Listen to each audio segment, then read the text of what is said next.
Hold on one.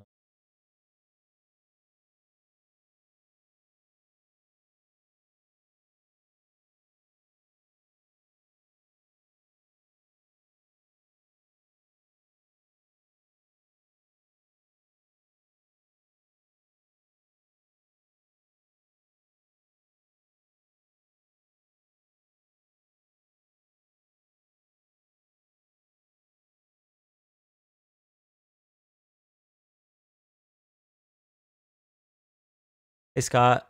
Hey Eli. Hey Noel.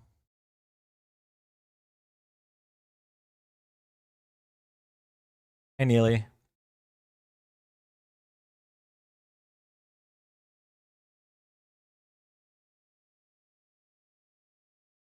Hey Rose.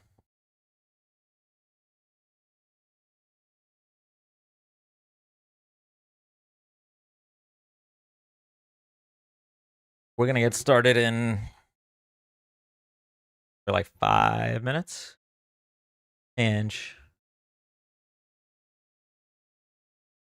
Hey Marsha. Hey fake Kim Jong Un.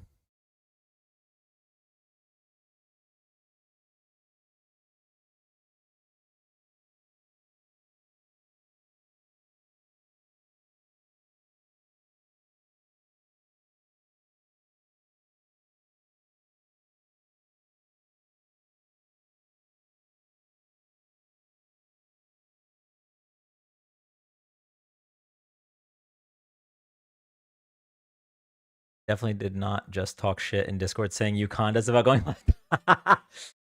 Yeah, I am. I mean, I'm obviously very late, but I did promise. I was having a little trouble coming up with a topic. There's a Discord LOL. Yeah, in the link tree, and got the people feed. And that's what happens when you leave for a month and then come back and barely do anything.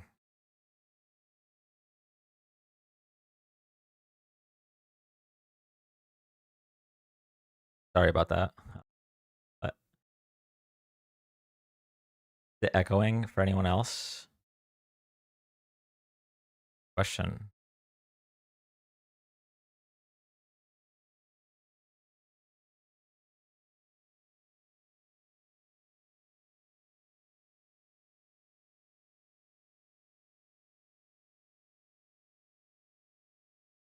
Like a delay then repeats a word?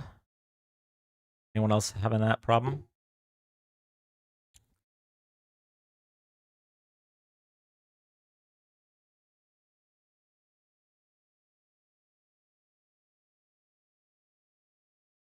Problem on Twitch? Fine. Might just be you, Neely.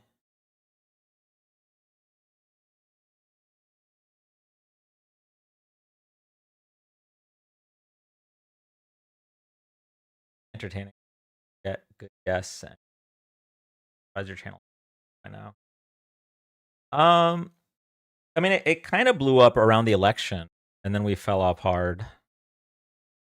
I kind of veered into the fall off by also not going live, so that's probably why. Or at least when I say blown up like on TikTok, YouTube, I really don't. I need to start putting more effort into YouTube.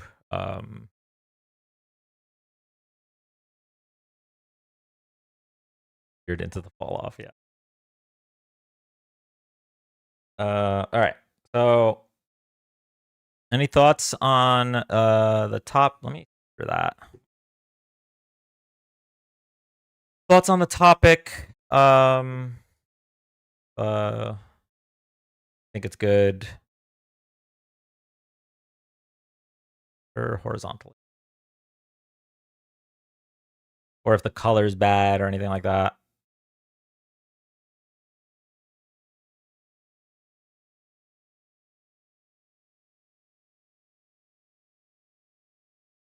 Yeah.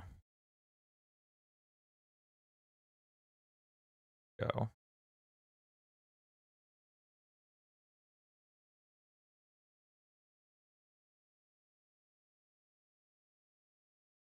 Oh.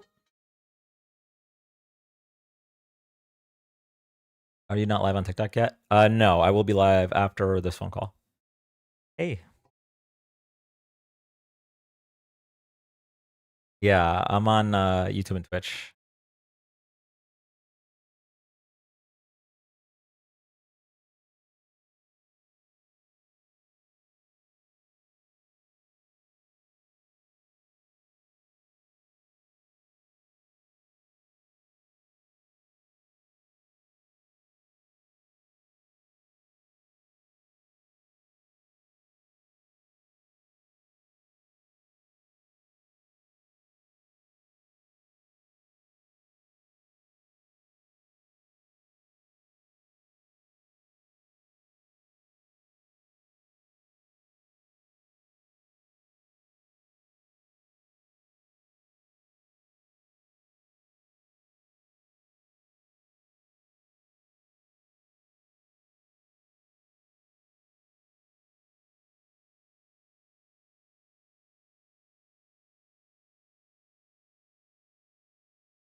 Okay. We are on TikTok.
Sometimes the audio cuts a little too much on YouTube, maybe noise gate too high, but I'm nitpicky. No, you're not nitpicky. We've been having trouble with that on and off. I don't know what it is about the noise gate on OBS versus the noise gate on TikTok because it's never a problem on TikTok. And like we've tried to adjust it, and if we adjust it one way, y'all can hear me like peeing across the house, and then we adjust it the other way, and then every other word cuts out. So yeah. Anyway, okay. Here we go. Live.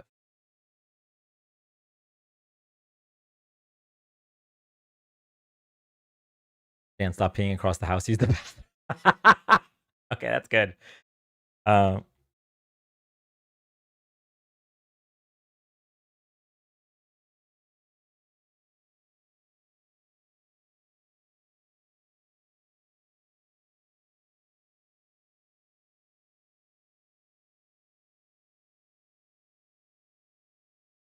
Okay. We are officially live on TikTok.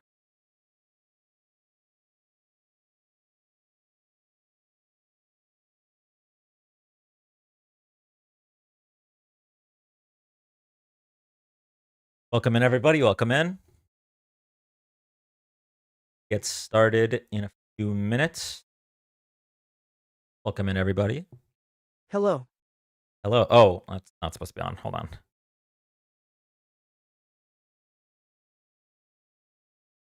One second.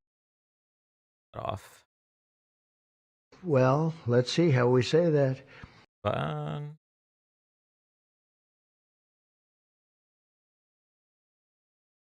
All right. Hey, everybody. How are y'all doing? Sorry, I'm late. but at least we're here. Thank you for the heart, me.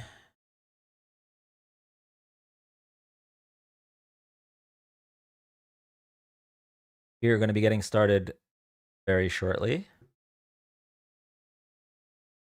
Moxie, as usual, kidding. I don't know what you said that you're kidding about. It might have got filtered.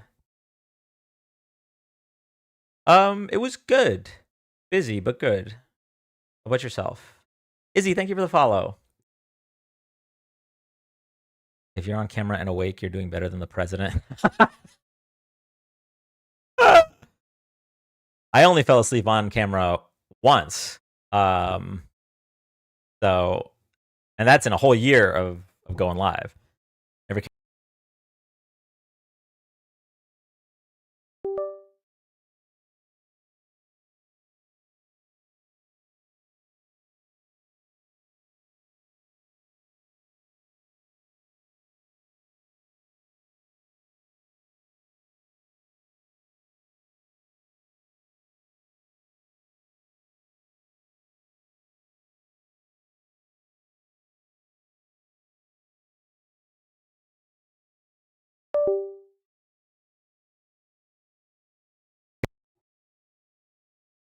Testing. Better? I don't know what's going on lately with this mic.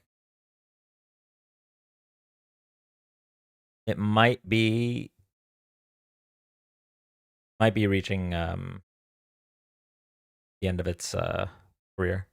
Hey Santana, better. Thank you. Back to normal. All right, good. Okay. Need a new Michael? Yeah.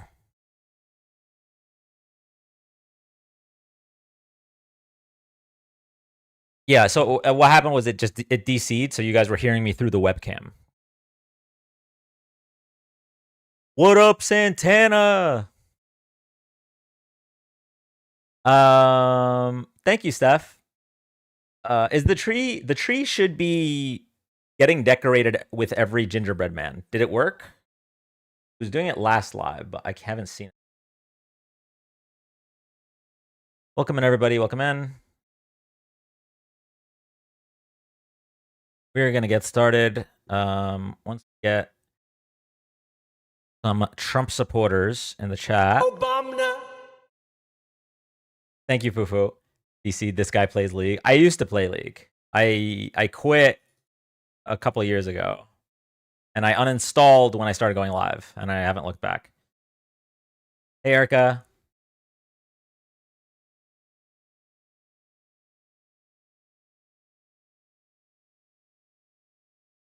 Speaking of Erica, if you're not watching the MAGA hunting lives, oh my god, you're missing out. Oh wait, Santana was MAGA hunting last night too. Is Mac there? Tell her I said hi. No, she's not, but I will be seeing her tomorrow. Hi, Dan. I love the little Christmas tree. Thank you. It wasn't my idea, but thank you. Hey, everybody. Welcome in. MAGA hunting is so... All right.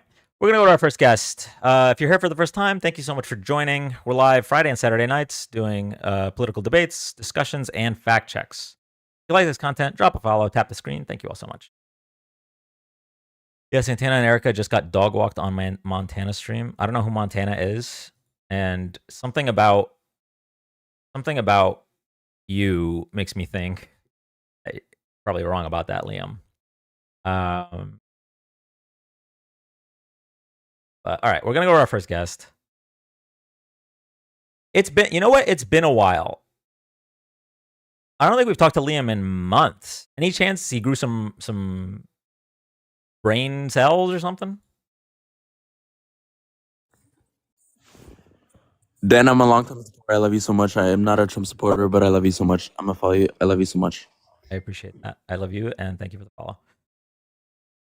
Got one for you. If you remove Democrats from the U.S., school shootings drop 99.9%. Well, aren't most school shootings done by, like, people that can't even vote yet? Or where do you even get that statistic? Like, I mean, yeah, if you just make shit up, Sure, that's a great argument. Still has one brain cell fighting for second place.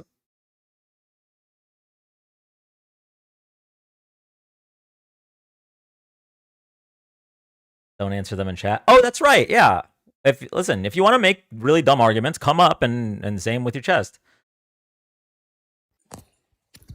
Hi, welcome up. Hello. How's it going? I'm a wonderful. How are you? I'm doing well. How was your vacation? It was swell. Good. Hey, how do you know about my vacation? Well, we were watching it yesterday. You were on Daisy Cruiser and you were playing in the arcade. Oh, you know who I am. I I'm a Mario. Hello. Hello. Did you want to talk about crime? Okie dokie. Well, first of all, can you I think you have firsthand knowledge of how corrupt the justice system can be to the minorities, because you were arrested and convicted of something you didn't even do on Delfino Plaza. Yeah, I let the painter around, but it was Bowser Jr. we cleared it up, but the false imprisonment, no, it was a little bit crazy. Yeah, I agree. What? Here's what Mario said. I voted for Princess Peach, not Bowser, if you know what I mean. Hehe. Hee. No, Bowser. All right. I'm saying Donald Trump. He's Bowser. That's a joke. Oh, I got it. I'm sorry. Little bit distracted. Okay. Well, do you have any final thoughts? I love pasta. And pizza? Maybe meatball. Meatball, okay. All right. Okie dokie. Bye-bye. Bye-bye. So long, Gay So Bowser. long. So long, Gay Bowser. Gay Donald Trump with 34 families. Bye-bye. Bye.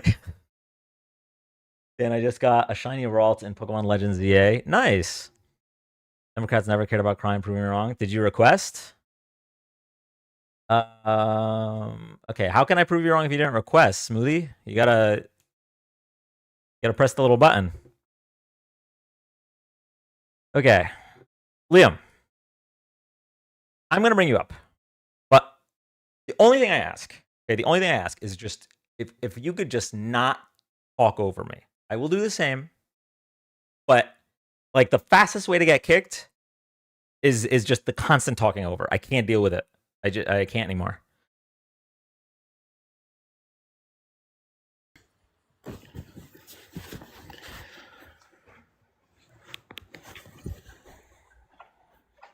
Hi. Hello. So, you agree or disagree with the prompt? What do you think? My guess is that you disagree because you haven't thought about it. Thank you, Erica. I did think about it a bit before I came up, and yeah, I do disagree. Okay. So, given that Republicans voted for a convicted felon, and given that they claim to care about narcotics trafficking, but are totally okay with Donald Trump pardoning a massive narcotics trafficker, given that they don't care when Donald Trump attempts to defy the Constitution, I don't see how you can justify that how you can disagree with the prompt. Like what crimes do they care about other than crimes committed by people of color? I think it's scrambling at this point. I was listening to a speech. I don't know what year it was, but by Joe Biden speaking about the crime of drugs and trafficking and all this stuff. Can you just not use the Yeah, DR? drugs and trafficking and all that. So he seemed like his conversation was even stronger than Trump's approach as far as like potentially unaliving these people, just eliminating them. So I just think that the left has moved so far left at this point. Maybe it's due to trying to win elections and just really paint the picture that Donald Trump is incompetent in everything that he does. When honestly, I don't think there's really a big difference in their approach to T groups. Okay. I just think it's a lot of talking points that don't really. Do you think that you replied to what I said? Yeah, I do, but you have an echo. My voice is like really echoing it, so I'm hearing myself. Oh. It's terrible. That's yeah. I'm sorry. It's a TikTok glitch. Sometimes guests come up and it's an echo. So I'm gonna mute when you're talking, or I'll try to remember to do that. Subu, thank you for the gifts. Okay, so You want me to answer your question directly? Go ahead and restate it, and I'll answer directly. Okay. My question was, how can you say that Republicans care about crime when not only did they vote for a convicted felon, but they're okay with him pardoning massive narcotics traffickers? Well, I have to look at. I don't really look at you're trying to go directly after the party by the party leader. I think it's disingenuous. I think you need to look at the party in a whole itself. The far left is the party of defund the police. The police is law enforcement. Okay. And if you look at some of the crimes that we've been seeing, that have been, coming from the left, it's very evident that your party is not for law. Now, it has to do with what's going on in Venezuela as well.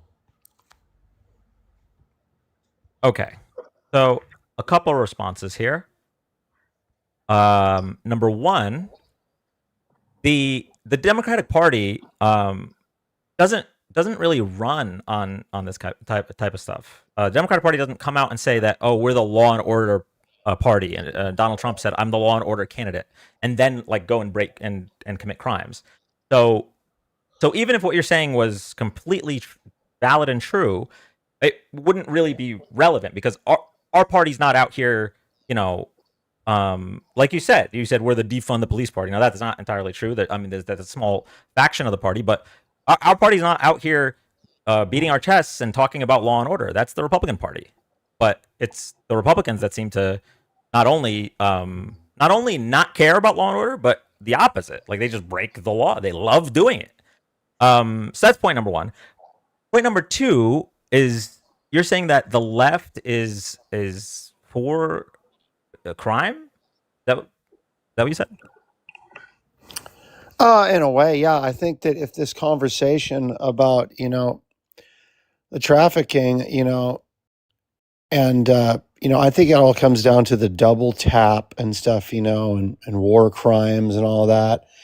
Hearing this conversation play out, and it's like how much do we really want to actually try to solve, the crimes of trafficking in this country? It seems like your party doesn't really. There's this thing where it's like everyone needs their due process.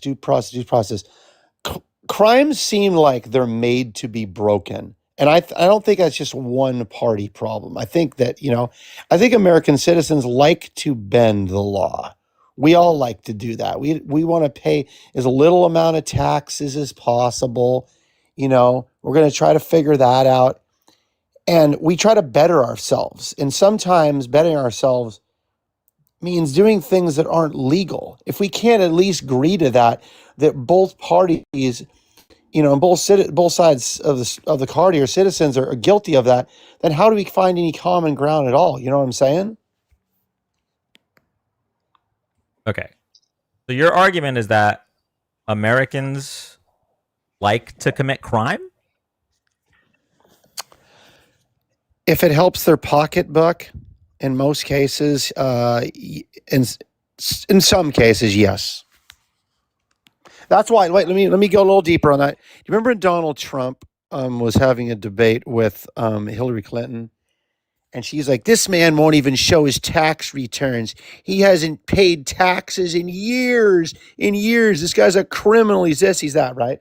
And he says, "I get away with what I get away with Really quick, because everything of people like but criminal. you." Really quick. She did not say he's a criminal.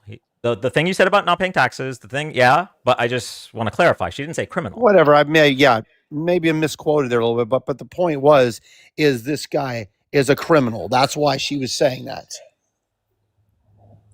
Okay. I don't think you Is it a understood her crime point. not to pay taxes? It depends. Well, it depends. So if you're not paying taxes that you owe, that is a crime. If you're not paying taxes because you're a billionaire and you're using legal methods to avoid paying taxes, then that's not a crime. Hillary pointing out that he doesn't want to release his tax returns because it will look really bad is not her calling him a criminal. So the thing there was the American citizens backed him in that debate because he was like, I get away with what I get away with because of the Secretary of State. People just like you, okay, who have benefited off of the office, who have become a shit ton richer, okay? And the American people got behind that and they were like, oh my gosh, he's right. And we all saw that. We were like, oh my gosh, he hates that we were overtaxed as well. And we totally backed him in that debate right there. We did. Okay. I'm not even sure what conversation you're having anymore. We're now talking about whether or not Trump won that debate. Let me try to just get us back on track here.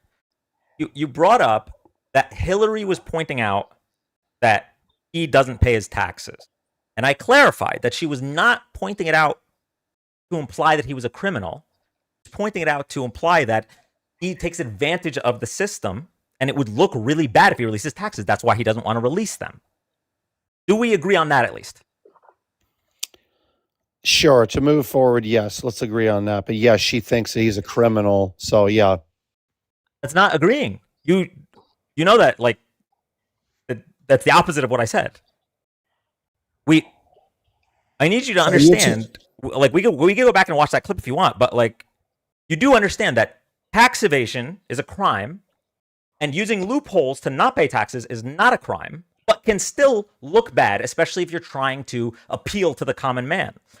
Now, before you go into his answer, I think he actually cooked with that answer. He did really well with that reply to Hillary. So you don't have to glaze him on that. All right. I need us to get to the same reality, which is that the point you're making doesn't follow from the point prior. You're trying to say that she was implying he was a criminal, but she never did that.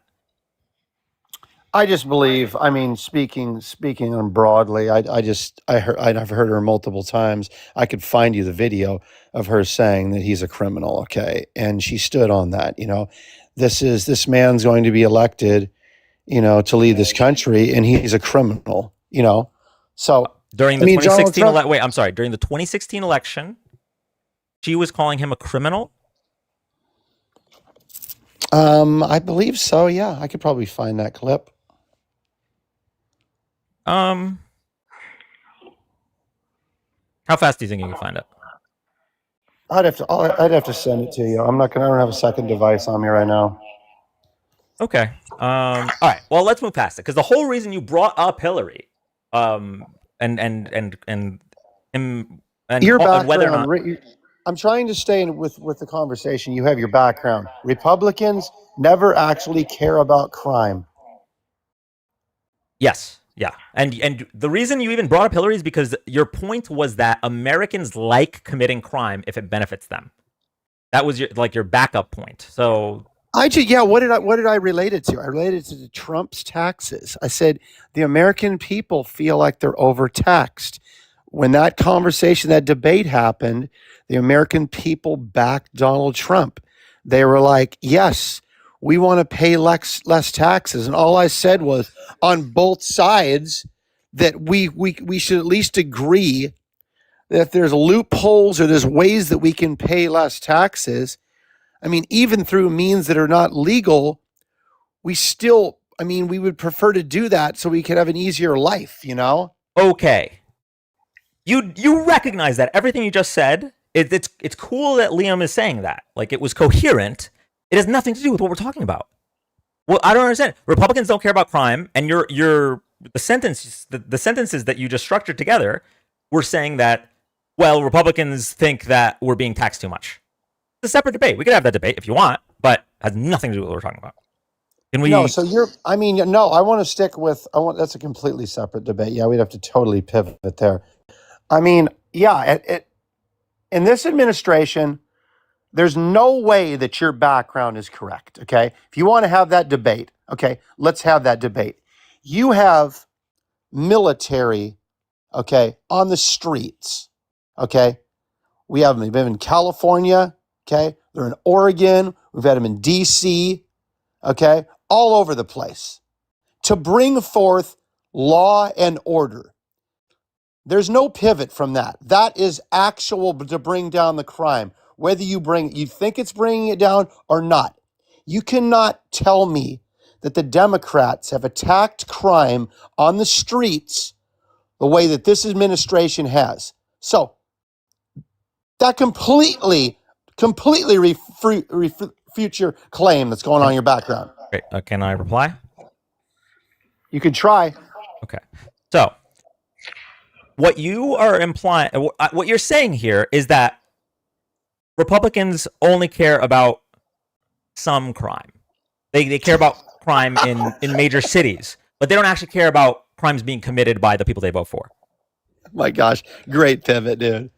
Are you not going to address anything that I said? Wait, no. I can hold on, just so we're clear. I want to walk you through this for a second. If the Republican Party is tougher on specifically crime in major cities, but they're okay with all other crimes, whether it's corruption, whether it's narcotics trafficking, or whether it's rape, if they're okay with all of these, but they're really tough on pickpockets, that doesn't change anything. You know that, right? Oh, okay. So that's the only thing that happens on the streets is pickpocketing. Well, what I'm trying to illustrate to you, the reason it says never actually cared about crime, the reason the word actually is in there is because there is this notion that Republicans care about crime because it's a show, right? We put the National Guard, we're gonna blah blah blah. Now, let me ask you something. If the Supreme Court rules that the president putting the National Guard in these cities without the mayor or governor asking for it, if they determine that that's unconstitutional, would you still be for it? Yes, I would, because that wouldn't happen. It comes down to our Defense Department. Actually, I need to stop you right there. When I say the word "if," right? That's a hypothetical. It's a hypothetical. Yes. So it'll never happen. Just end this. That's not a sentence that we need. If I don't think we need to jump to hypotheticals. I know that you're trying to be Dean Withers. We don't need to do that yet. Okay. Okay. So when the reason I said Supreme Court is because it hadn't gotten there yet. There have been lower courts that have ruled against some of these actions, but you're going to say that they're Obama-appointed activist judges or whatever. That's why I brought up the Supreme Court to try to peg you down on this. But let's go ahead and just say, if Trump is committing crimes, or his administration is committing crimes in order to fight crime, is that something you're for? Yes, because you have to tell me what these military personnel are doing that are actually harming our country. Yeah, you have to get to paint the picture that there is something happening that's devastating the American people, and this is not actually bringing the crime down. I need you to understand that's also a separate argument, right? So you're making the argument that this is good versus this is bad. Hold on. This is good versus this is bad. All I'm asking you is if you're okay with committing crimes to fight crimes. Can I get a yes or no to that one? Absolutely, yes. I would say yes. Okay. So it sounds like. So wait a minute. So were there any battles or crimes that happened to give black people equal rights when we tested our Constitution? Were there any crimes or wars that happened because of equal rights? Was this embedded in our Constitution when we changed the Constitution when it was for all people? That's my hypothetical. Can you wait? So it sounds like you're trying to talk to a historical event. Can you give me an example of what you're referring to? What are you talking about, dude? You don't understand what I'm saying to you right now? No, please. Can you please spell it out for me? You're telling me this, we're backing up. You're telling me that Donald Trump militarizing the United States is a crime if the Supreme Court deems it that this is unconstitutional or whatever it might be. Okay. And you're saying, are you for it or against it? I would be for the Supreme Court at that point. I would be. Okay. I'm not going to go against the Supreme Court. All right. Just really quick. You changed your mind. You No, I recognize that, did right? not. No, no, I did not. No, I didn't. You said you would be okay with committing crimes. Please don't talk over me. I know you're itching for it. You were okay with the administration committing crimes if that's to fight crime because you do not think that the crimes being committed harm Americans. That's what you said. Yeah, I think that's a pretty strong point. I'm not saying it's not a strong point. Obviously, it's a point I disagree with. But you do recognize that now that you're saying that you were with the Supreme Court, your opinion has changed. So now, even if you don't see the harm, wait a minute, please. We're having a great conversation here. So, and I didn't change. I didn't change my argument right now until it hits the Supreme Court and it's ruled upon. Then we make our decisions. But right now, Trump extending his stay, I think that there's been some potential violations of maybe a 30-day window where he can militarize areas, and he's been extending it past that. And they're saying that goes into the Defense Department, where they have to agree upon why these areas are being militarized. So yeah, there's a big conversation that's happening here. All right.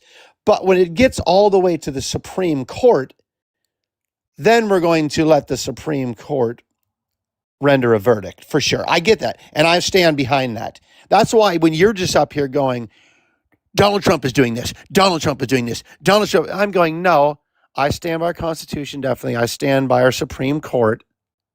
Okay. So okay. I don't think that he's Jesus. I don't think that Trump is Jesus.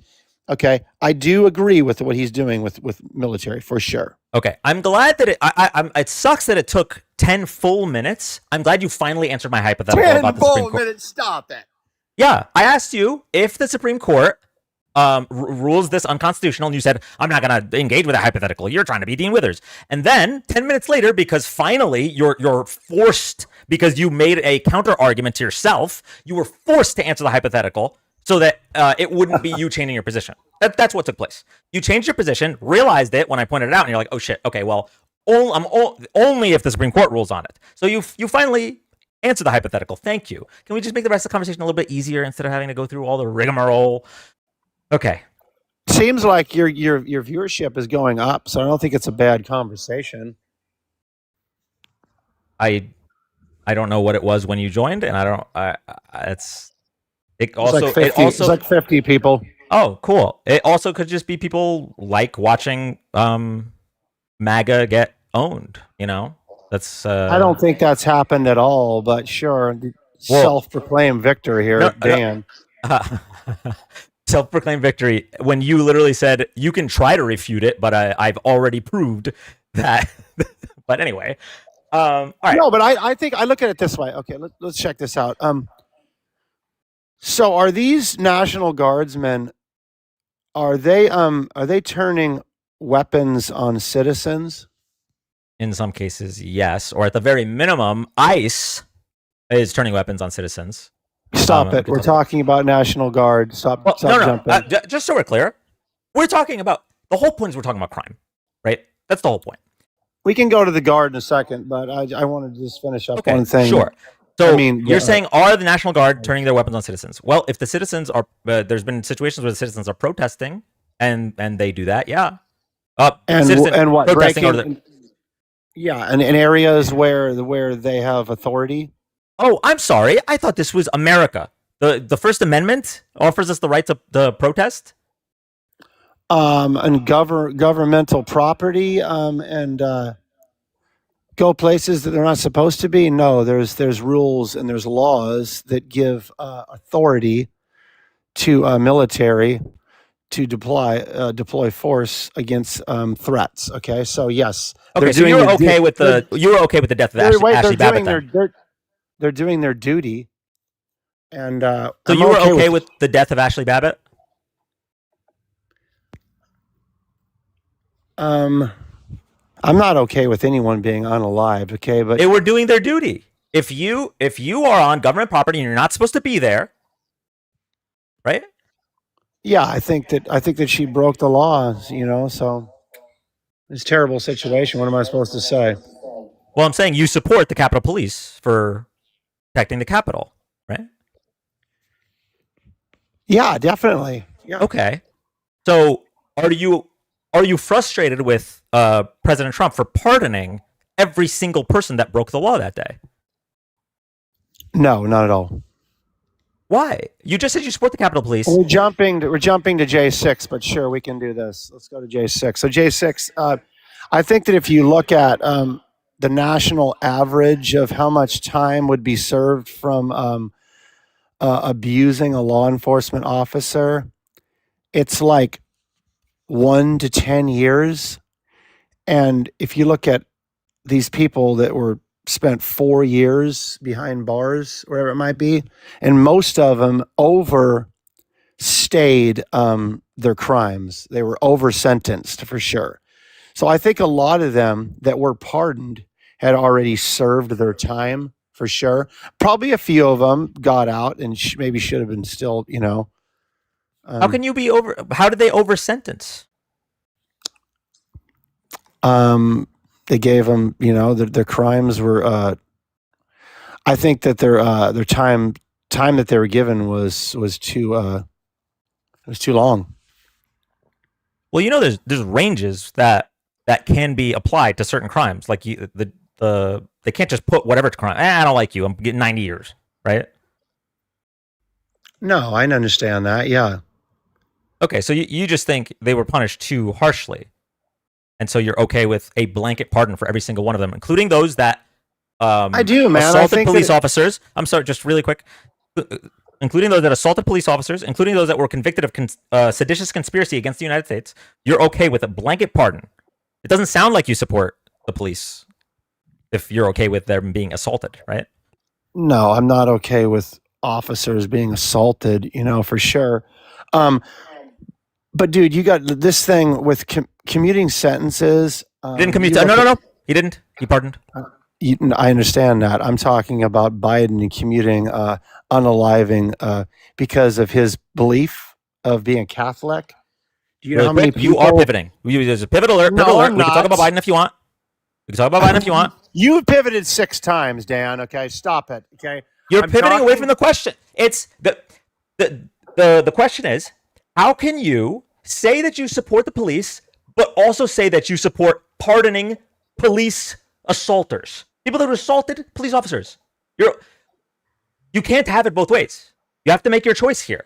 I'm not going to let you pivot and say, oh, well, Biden. We could talk about Biden. I'm not saying this has to do with sentencing and everything is why I brought this up. I'm asking you a question now. So if the law states that your life is going to be taken in the state that the person resided in, and you said, and the crime was that you sexually assaulted children and then unalived those children in multiple cases. Penalty was your life is going to be taken. You're sitting on D row. Okay. So the families want that. All the victims' families want that. Now Dan comes in there with the supreme authority and says, no, this person is going to spend their life behind bars. Is that just? No pivots without concessions. That's what my shirt says. No pivots without concessions. I'll answer whatever question you just posed. You need to either concede or come to. You run from that, didn't you? No pivot. No. I'll type it. I'll even type your question. We'll go back. We'll get the transcript. Liam, I will answer your question the moment you come to grips with the last question that I asked you. How can you say you support the police, but also say you support pardoning people who assaulted the police? You either need. I told you how, man. Did you not hear what I said? I said that the people were over sentenced in most cases. I'm sure there were a few of them that harmed officers. Maybe a few of them that were Can you give me an example of just one that was over sentenced for assaulting a police officer? Just one example. Oh wait. Do you know how many people were locked up for J6? Yeah, so it should be easy to get one example. Oh wait. Why do I need the example? What's the point? Because you're trying to what's the word? You're pegging your whole argument on the fact that there are people who assaulted police officers who are over sentenced. Now, first of all, I don't even know what over sentenced means in this case, because if you assaulted a police officer, there's ranges that they can deal. So you're saying, oh well, the range is too high. I really want, because they're my friends, I want them to get the minimum sentence. Or you're saying that there was some kind of abuse of power in regards to the sentencing. Maybe they were given more things that they didn't do. So I just need an example.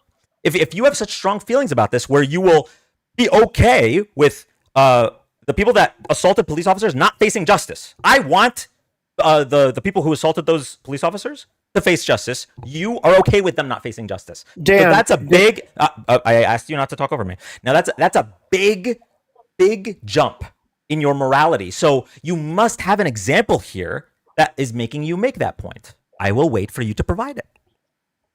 I'm providing it. I told you that if you search it up, what is the sentence for abusing a law enforcement officer? Okay, and it'll show a range. The range will be like 1 to 10 years. Okay? Do you think that there are any of these people that committed those crimes, the hundreds of them that were sitting in jail? What was it, like 400 or something? I don't remember what the number was. It's been so long. But anyway, my point is, you're telling me that there was not anyone in that group that was over sentenced, that was in jail for 4 years, when I'm telling you can search it up and it's from 1 to 10 years, right? I will answer your question. You said you're telling me, and then you had a question mark at the end. I'm telling you, I don't know of any cases like that. If there were cases like that, it would be cool for Donald Trump to do a little bit of due diligence, or at least have his administration do some due diligence and find those cases. Instead, he said, I don't care. The people who assaulted police officers beat them bloody, right? Injured them. One guy lost an eye. All of you are pardoned. And it's not like I'm commuting some sentences or I'm commuting. No, you're all pardoned, and you no more restitution. You're not. It's off your record. You're pardoned. I don't care what the difference is between one person's sentence or another. All of you, every single one of you, because you like Donald Trump, you're pardoned. That's what happened, right? It is what happened. You know, Dan, listen, I gotta be honest. There were some people at the Capitol, and they're sure they were Trump supporters, and they were shit, dude. They were fucking terrible people. Okay, I think one of the guys that was pardoned turned around, and then he was sent right back to jail for like child. I don't know what he was doing. It was at least two people like that. Yes, that got pardoned for J6. Came out and then were caught Fucking yeah, lock children, them back up. Yeah, dude. Yeah. Why do we have to lock them back up? They were already locked up, right? You know that. So, but listen, you have to understand this. Wait a minute. Donald Trump won the election on promises. His promise that he campaigned on was what? What was one of his promises? yeah, I mean, I think he promised he was going to pardon all of them. Thank you. Yeah. So should he keep his promise when he was elected? I don't want to pivot. Okay. I don't want. No. Just again, I really don't like when you talk over me. If you could just do me a favor. I don't want to pivot. That's a really funny sentence that I can pivot on. So what I'm not going to pivot on that sentence though, as hilarious as it is, talking about Trump and keeping promises, and I'm going to stay on the topic. Whether or not Donald Trump promised it does not determine whether you support it. I'm talking to Liam. Whether Liam supports the pardoning of people who assaulted police officers, right? Yes, I agree with them pardoning the January 6th protesters. Yes. Wait, no, you're specifically calling them protesters. I'm talking about those who assaulted police officers, physically assaulted police officers. Are you okay with the pardoning of those people? Oh my gosh. The ones specifically, I mean, you'd have to narrow it down to like probably a few that did the most horrendous crimes on that day. You'd have to go through video and you'd have to search all this stuff up. And then if you could take out individuals that were maybe, inciting, enraging more of the violence, I mean, maybe those people should have still be sitting in prison. So, but like I said, I think that that's a stain on our country. I think that was a stain on our election process, our voting process. I think it's a lot bigger than you just turn it into Trump supporters abusing law enforcement officers. It's so much bigger than that, Dan. Okay, so just to be clear, thank you. I don't know what that is. Oh my God. Thank you, Speed Racer. Just to be clear, this would be such an easy. If I was a Trump supporter, then God forbid that universe exists. I don't think I can't fathom it. But if I was a Trump supporter, this would still be an easy question. You could just say, well, I don't agree with him pardoning the worst offenders, but I do agree with him pardoning people that were just in the Capitol. That's all you had to say. But instead, you went through just so much work. Exactly what I said, dude. No. After 20 minutes of me keeping you on point, I made sure not to let you pivot. After 20 minutes, finally, you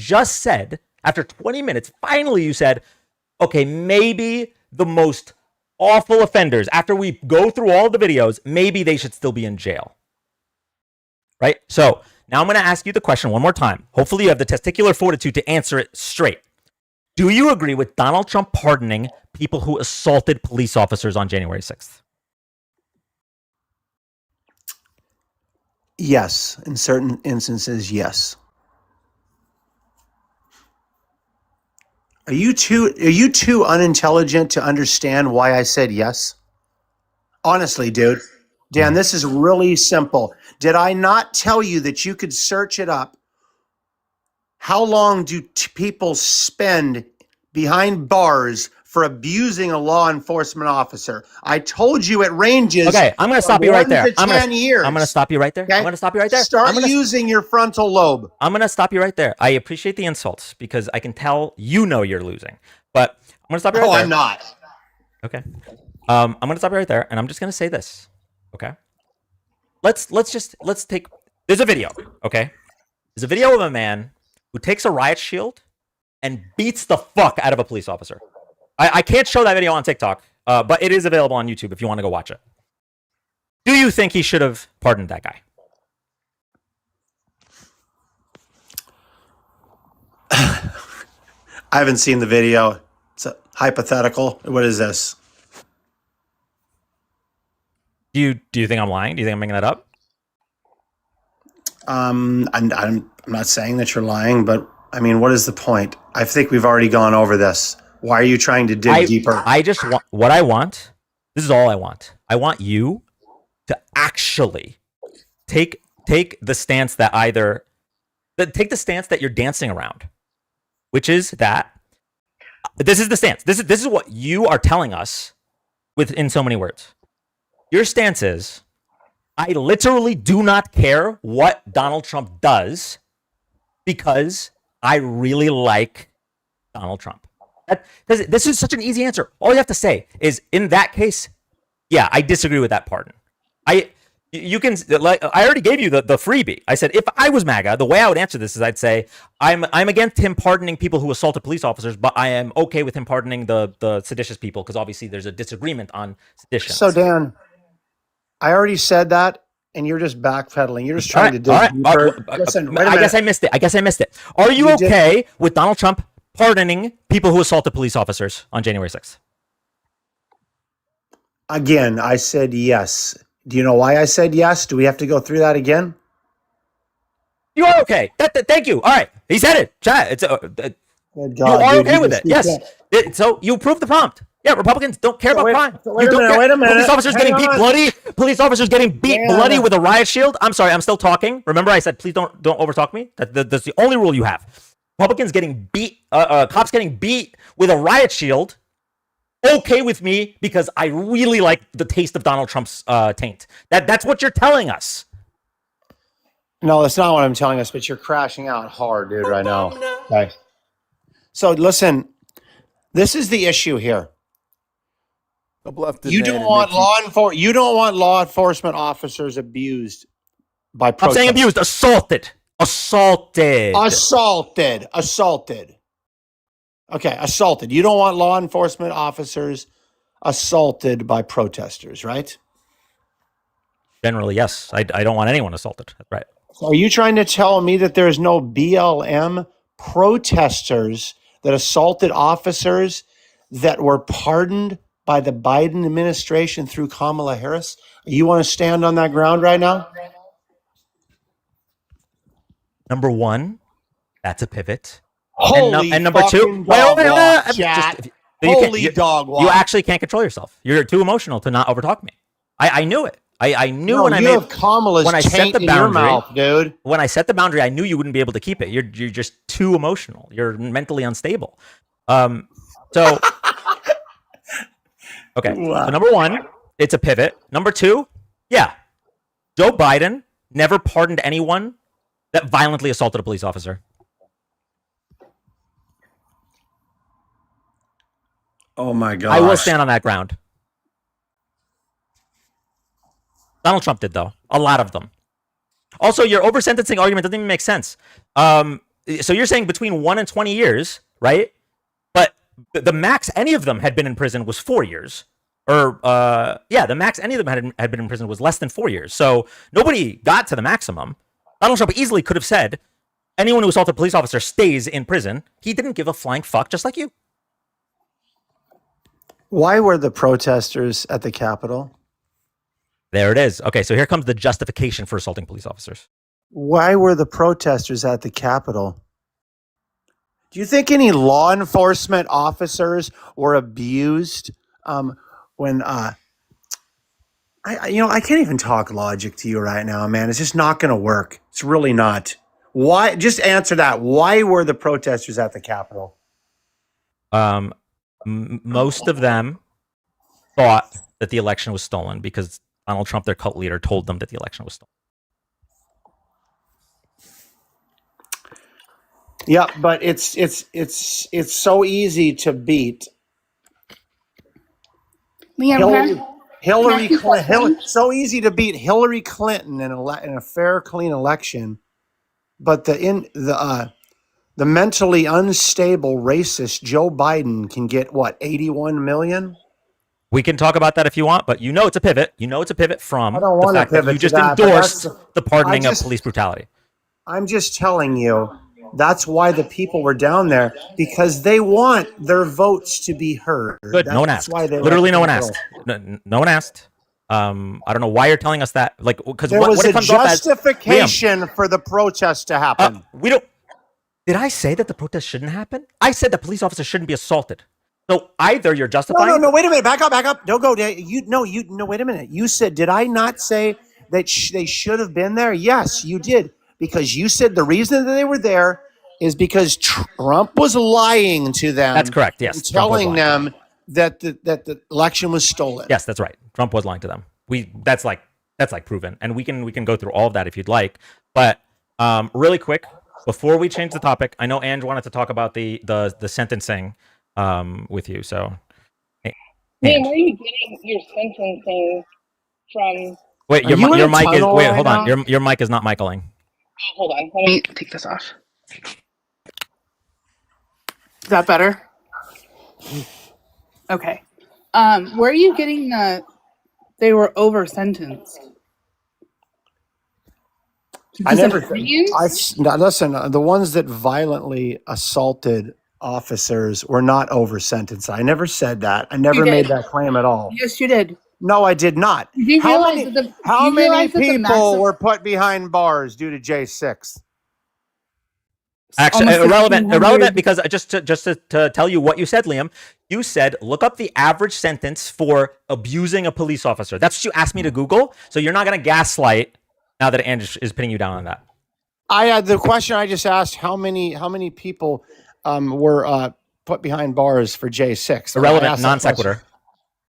Oh my God, Dan, shut up. Okay, you're not good You at realize this. these were federal crimes. This wasn't like a state crime where they get a couple years and a slap on the wrist and it's over. These were federal crimes. They injured police officers. It was assault with a deadly weapon or great bodily injury. The max sentence is 20 years. One guy from California that made a weapon and stabbed a cop is the only one that got the max, and he was pardoned. One guy. The rest of them, it was an average of about 4 years, 4.5. I think like there was 6 or 7 that got 71 months. The rest was under 5 years. So you mean to, and this was all assault with a deadly weapon or great bodily injury. You're gonna stand behind and say, you know what? They were in there for too long. They were over sentenced. No, one thing I would say though is that if this changes the way that we vote and we have better, safer, fair elections, I think that the protest was absolutely necessary. I'm talking about injury to protected persons. Federal officers, Capitol Police are considered protected persons, just like FBI is, which gives you an enhancement on the sentence. You really think that you know what? We're going to have better voter laws, so they deserved to get beat within an inch of their life. One of them died. What, 6 or 7 of them unalived themselves? Dude, listen to me. I already That's the price? Hang on. I already conceded and said that there were some really shitty people at the Capitol. And then you said, but wait a minute. When I heard that the Trump flag went up and the American flag went down, shit smeared and all this, whatever it might have been, I don't back or stand behind any of that. I don't care if you're a Trump supporter or not. All right. I'm not an absolutist when it comes to the president alone and whatever he says is law. Okay. That's not the conversation we're having here. This was a stain for sure on our country. And I believe that Donald Trump pardoned these people because, for one thing, he campaigned on it. We're not asking why you believe he pardoned them. The only thing I want to know is why you're okay with him pardoning people that assaulted police officers. That's all I want to know. Like I said, dude, case by case, person by person. You couldn't pull up a single case. You pull up a single case, and now Andrew's police officers. What is the fucking situational? What's situational about it? They injured fucking cops, dude. Wait a minute. Why is this entire conversation right now is just dry? We're back to January 6th, and there's so much more stuff going on. Entire time. No, we're no. Okay. I mean, we can go back to Joe Biden commuting those sentences. Are you pro-life? When it comes to what? In which way? When it comes to a child, when it comes to an innocent child, sentences, so when it comes to an innocent child that's being deported. So not a single one of the commuted sentences was a violent M, was a T. None of those. None of the sentences that were commuted were violent like that. I'm Biden? asking Wait, if you are pro-life. Why do you have a problem with Biden commuting sentences so that people just spend the rest of their life on? These are serial unalivers that No, they're not. sentenced. No, they're not. What you don't know what the fuck you're talking about But right Liam, now. just give us the example. Name then. one. Give us the example. Name one. On my profile, you will find actual cases. All you have to do is look it up. It's either this or my Amos Moose account. I have their names and everything. Well, okay? then tell me, who was the serial? These are who serial was the serial unalivers? unalivers that are spending the rest of their life. That were going to be, I can't even say the word, okay? Their life was going to be taken because of the crimes they committed. Serial unalivers. That means multiple victims. Hey, Liam, when was the last time that you heard somebody on federal death row was executed?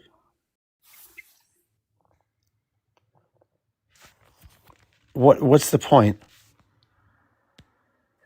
Well, I mean, you want them to sit on death row, right? When was the last time we executed someone on death row? Do you believe in self-defense? That's a huge pivot, my guy. No, what? it's not. Do you believe in self-defense then? You won't answer the question about being How is he laughing when I'm asking an you easy question? Do you believe in We self-defense? executed someone on federal death row. Do you believe in self-defense? What does self-defense have anything to do with the last time that we executed someone on death row? If you're in an underground parking lot and you have a lethal pew on you and somebody comes up and tries to attack you, do you agree that you have the right to take that person's life? What does that have to do with the question? Holy shit, Batman. You can't answer it, can you? You just can't answer it. That's the problem. Only on the circumstances if it's a child in utero. Liam, I asked is you it when the okay last for you to time unalive it or what? executed someone. I didn't ask you what crime it was. You're fucking sick, dude. You can't even answer a direct question. You're not answering mine. You don't get an answer until mine's answered. When was the last time we actually executed someone? Because you have this big feeling about them being commuted. So wait a minute. No, and we're gonna back up a little bit. I want to finish this. And if you're wrong, you're fucking. If Dan doesn't drop your ass, he's just totally disingenuous. You told me that these were not. Wait, you want me to drop people that are wrong? No. Listen, this is major. She said that these people that were sentences were commuted under Joe Biden were not people of violent crimes. No, I didn't. You did. I said they were serial unalivers, and you told me I was wrong. I said violent M's, and I'm still waiting for a name, and that's fine. But I still would like a question. At least answer the question about pro-life. Answer when the last time we actually executed someone was, because most of these people die on death row. It doesn't fucking matter. You have hard, strong feelings about it. Fuck Joe Biden, man. He commuted all those sentences. They all fucking die on death row. They aren't executed. They die there anyways. What the fuck was the difference? So the families. I'm in the middle of this. I'm in the middle of speaking. Anyway. So when's the next execution planned for? Am I in the middle of speaking or not? I really don't give a shit. When's the next execution for? Good guess, Dan. This is awesome. Oh, I mean, when you pivot constantly, I don't blame her. Like she asks you the same question over and over, and you're just not answering it. Right? I'm beating him off. Thank you, Dev. Like this is what you guys do as liberals. You know why? Just really, I have to mute because I was already talking. So there's a reason that people get frustrated talking to you. Dan? I'm sorry? You don't like being interrupted? Yeah, that's right. That was the first thing I said. Only when the guest does it to me, that's okay, right? Oh, quit bitching. Jesus, grow a pair and answer the fucking questions, my guy. Fucking hypocrites, dude. Hypocrites, dude. You won't answer questions. I don't know. Why are you here? This is kind of sad, Liam. He did this. Sad that you had to call in backup because you got cornered what 6 times, Dan? Huh? Can you name one time I got cornered? You pivoted this entire. Okay, I started with military on the streets. You completely jumped to January 6th. Do you know how it happened? Wait, Liam, do you No, remember it how was it the happened? biggest pivot of the whole entire. No, no, no, Wait, no, no, wait. no. Now we're at abortion. Okay, I didn't go there. Okay, Literally then said we're at. nothing Okay. about it. Holy shit, I will dude! walk you through it. Liam, I am going to do my best. I'm going to use as many I crayons can't as believe is the necessary. chat's listening to this. I'm going to use as many crayons as necessary to walk you through this. So the conversation regarding the National Guard, right? The reason that it went to January 6th was because you asked if any if the National Guard had turned their weapons on citizens. And when I replied yes, you said, well, what are you talking about? I said, well, they've assaulted protesters. And you said, well, if they were on government property, the Constitution doesn't give you the right to protest. If you're on government property of your place, you're not supposed to be. So then I was checking if you were being logically consistent, and I asked if you were okay with Ashley Babbitt's death because you said that you were fine with the National Guard doing their job, that the Capitol Police were doing their job on January 6th. And then How many Capitol Police were unalived January 6th, the day of January 6th? So one person died from their injuries, and then 5 or 6 killed themselves because of January 6th. I get that you guys don't care about the trauma caused by literally almost ending 250 years of the democracy in this country. I get that you don't care about the trauma caused by just absolute Neanderthals rushing towards police officers and what that might feel like, thinking that your life is in danger, the people you're trying to protect's lives are in danger. I know you don't care. So we're going to take out the suicides, and we're just going to talk about the one that died from their injuries. Is that enough? Who is this person that died from their injuries? Oh, you want examples Sicknick. from me? You don't have to ever provide examples of any of the people that were over sentenced, of any of the. No, I just people want to know the person's name. I want to know the person's name that died the January 6th outside of Ashley Babbitt and the one other Trump supporter. I would like to know. You said there's a law enforcement officer yeah, that can was you- that was killed January 6th. No, they Yes. didn't die on January 6th. He died. He Oh, died about. so they he died, did not He died die a couple on hours January after 6th. midnight. Sorry. Wait, if they didn't die on the actual 6th and then died on the 7th from injuries they suffered, that doesn't count? Liam? I mean, absolutely, it counts. I just said who died on January His 6th. name was Officer Sicknick. He was beat within an inch of his life, had 2 strokes, through a blood clot, and died.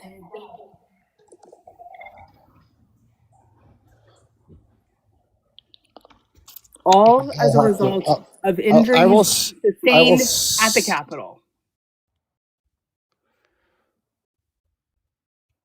Yeah, well, I don't agree with people. Not to being mention, he was abused, going to lose his eyes anyways because they sprayed him in the face with bear spray or whatever it is. His vision was gone. He was going to lose his eyes. They were burned into his face. You're cool. We're all for election rules, election laws. This is the cost, someone's life. Yeah, to keep our elections. You are literally the most disgusting There it is. human. to keep shut There up. it Thank is. you. Thank you, Liam. Thank you.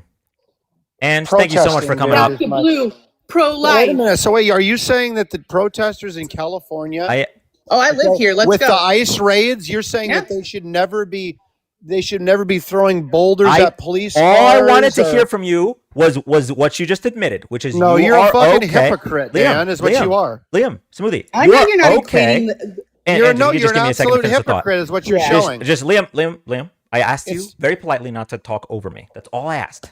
Okay. You were just said that you were okay with police officers not only being injured, but in this one instance, dying, if it means that we get to change our election laws, or if it means that Donald Trump wins the election. You were okay with it. You just say it with your chest. I don't know why Republicans are so freaking cowardly. I don't want to use the P word, okay? But you guys are just quaking in your boots to just say what you feel. You don't care about the Capitol Police that were injured because those guys were doing your bit. You wanted Trump to win.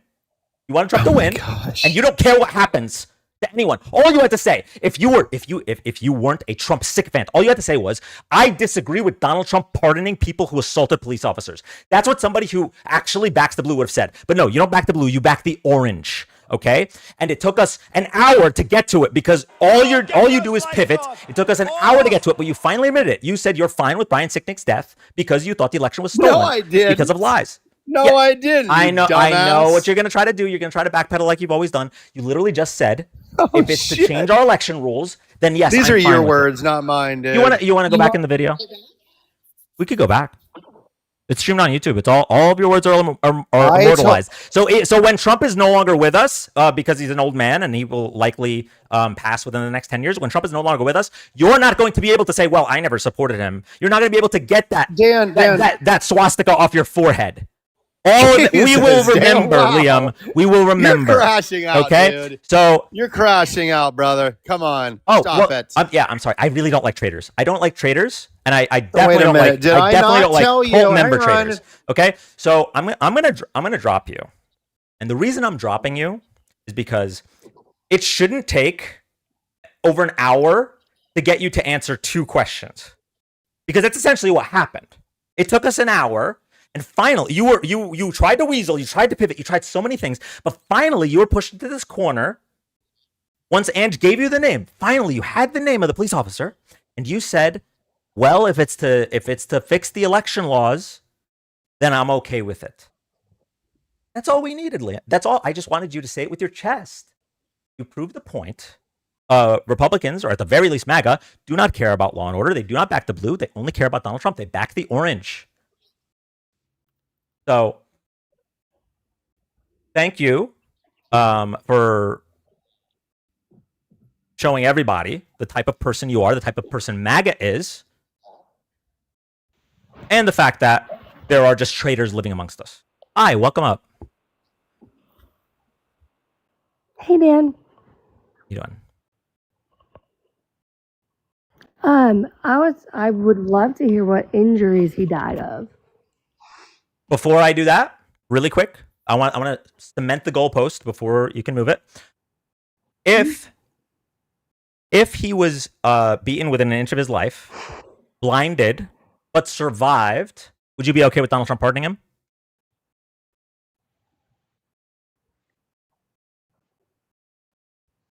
Silence is insane. Pardoning This is such an easy who? question.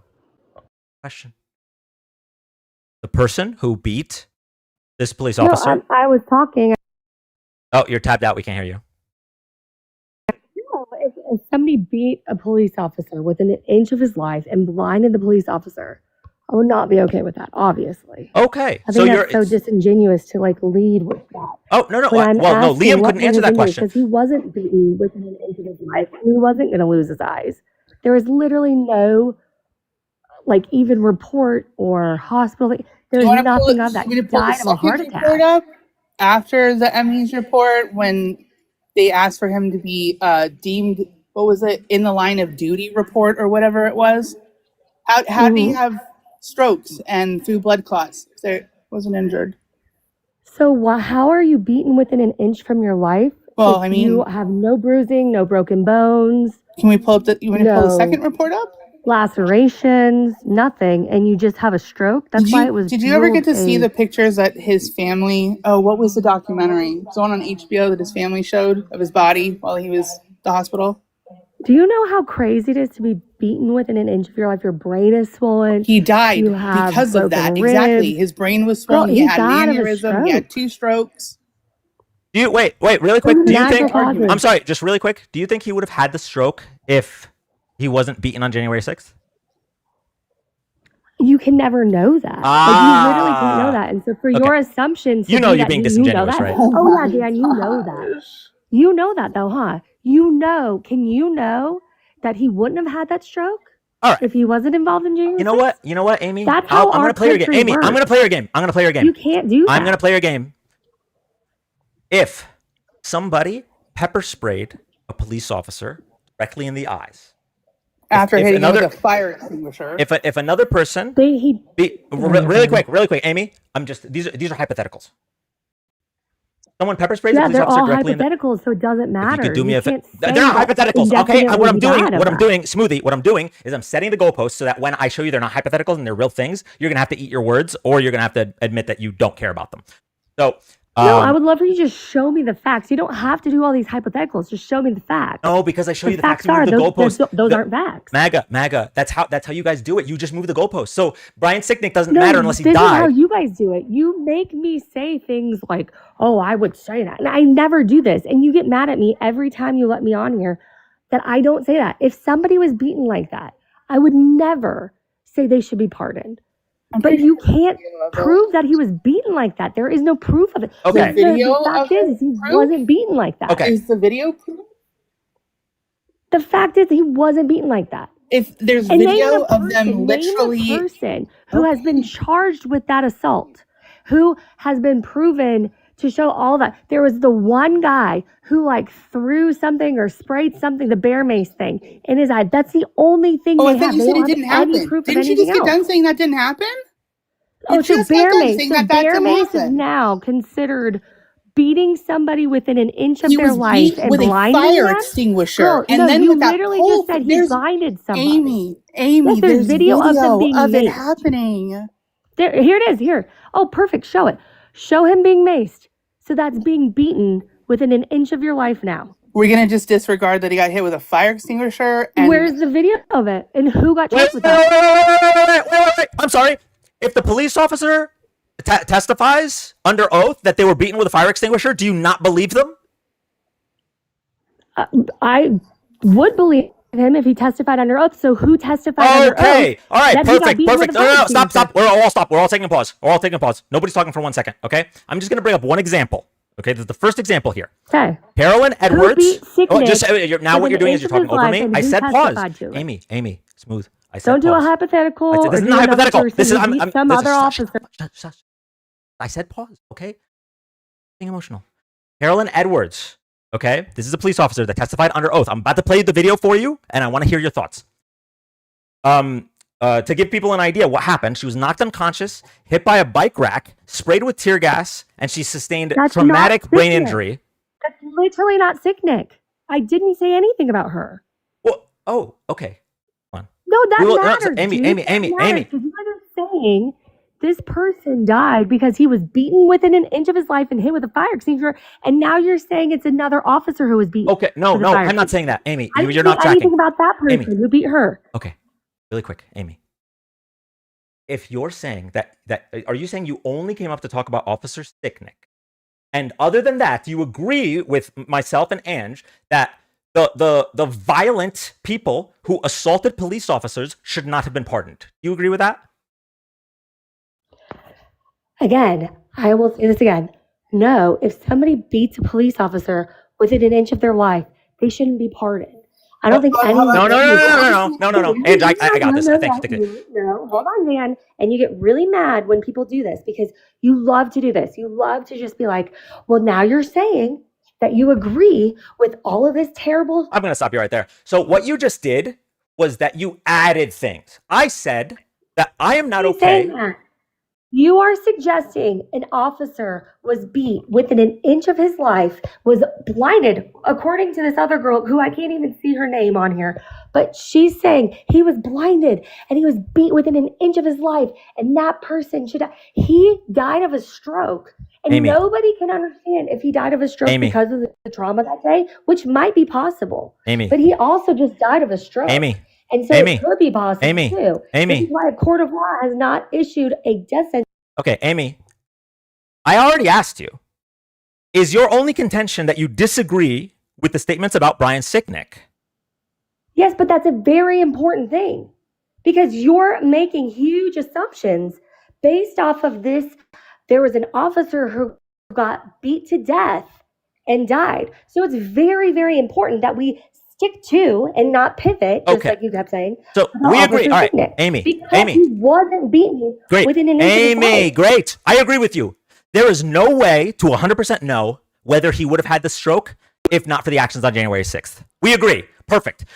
Are you okay with the President of the United States pardoning every single person who assaulted a police officer? I need a yes or a no. I don't agree with that at all. Okay, you're not okay with it. To pardon everybody.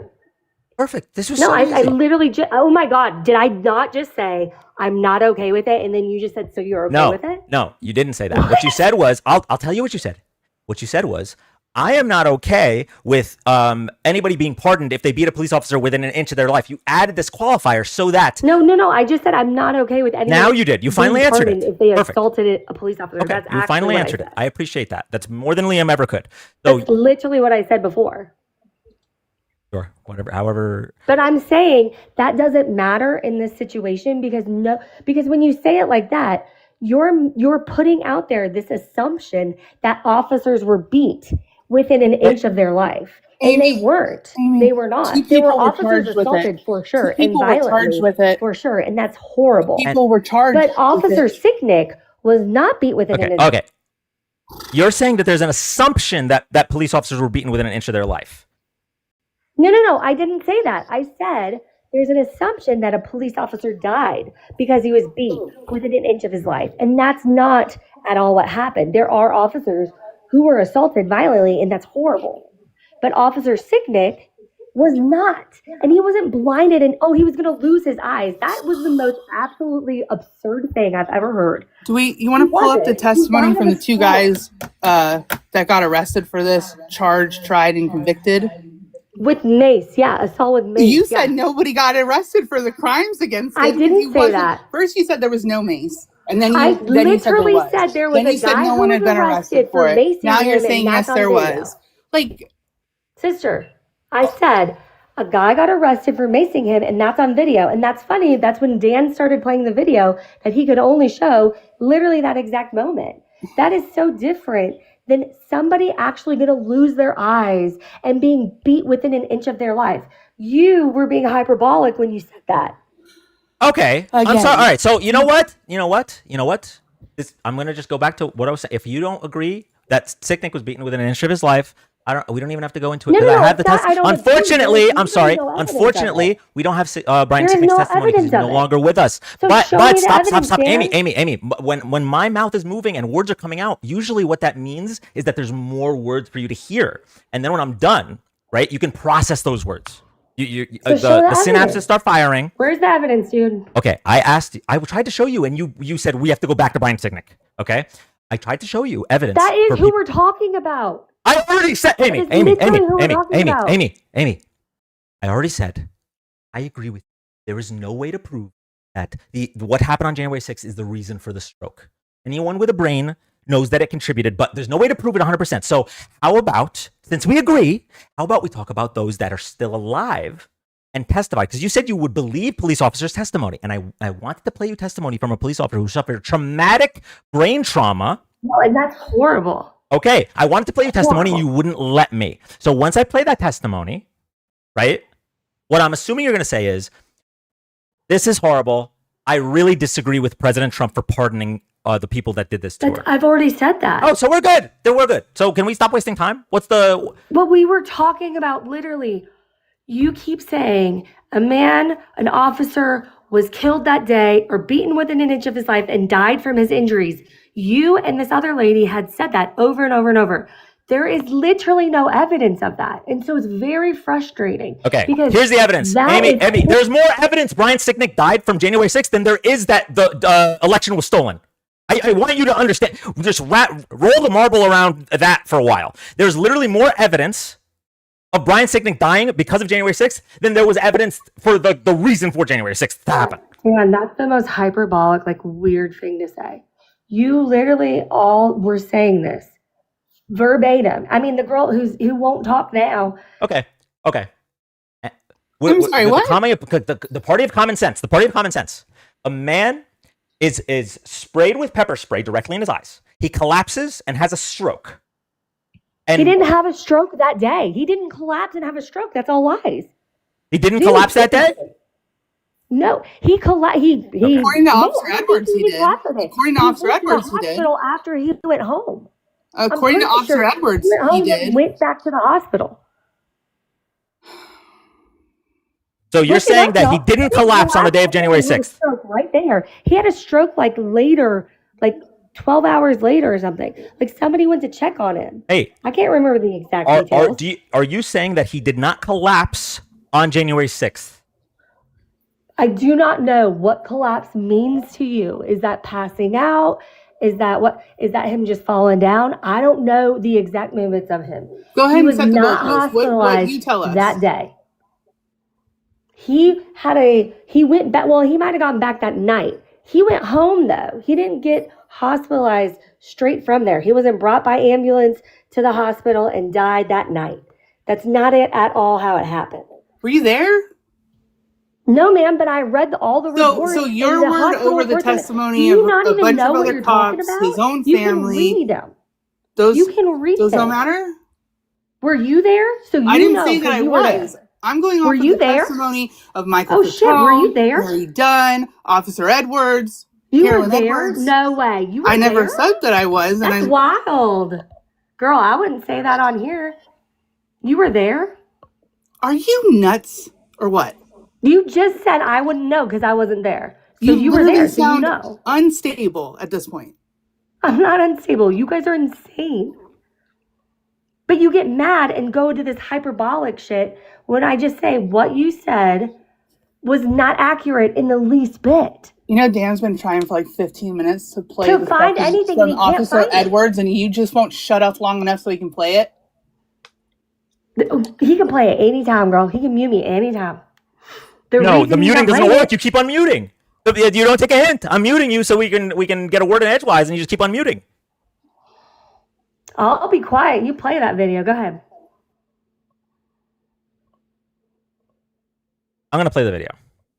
Okay, it's not gonna mean anything because you already claimed that you care, but kind of sounds like you don't care that much. So I'm just gonna play the video and we'll hear your response. No, I care a lot. That's so disingenuous. I care about facts too, though. And if he didn't get beat within an inch of his life and almost lose his eyes, Amy, then that's not true. He's dead.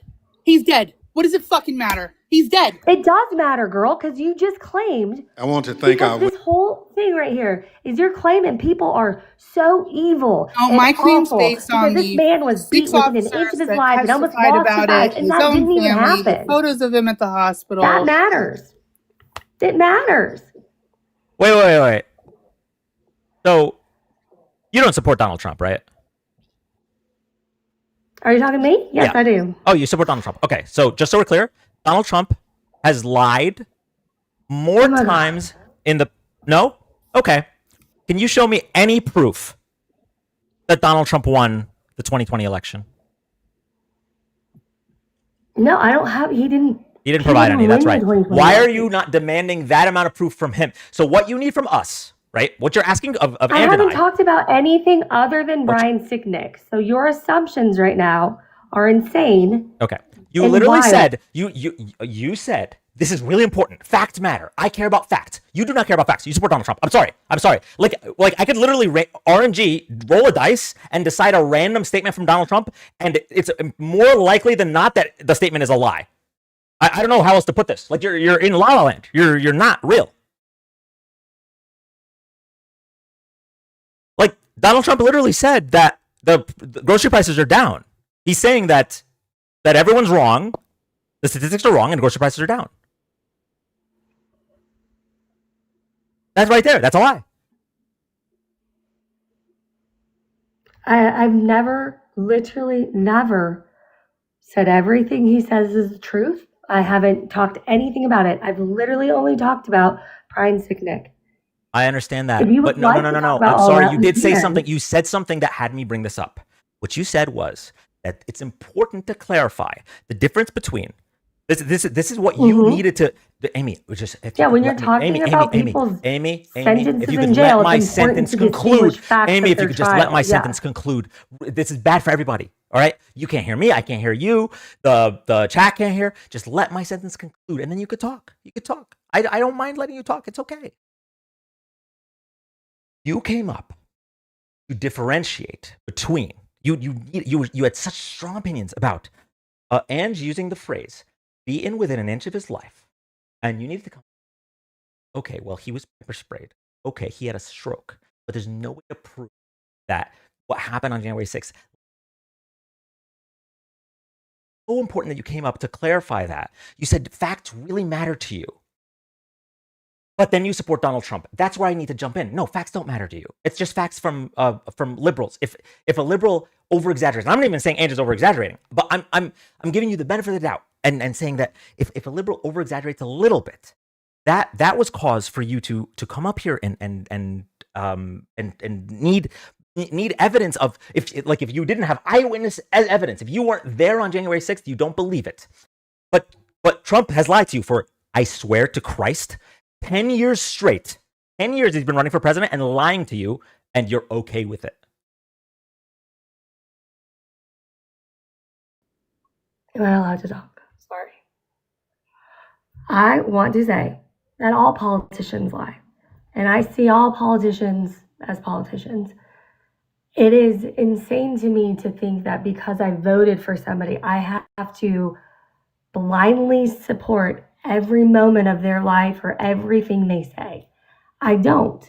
Just like I wouldn't hold you accountable for every little thing that Biden or Kamala or Obama or whoever did or said.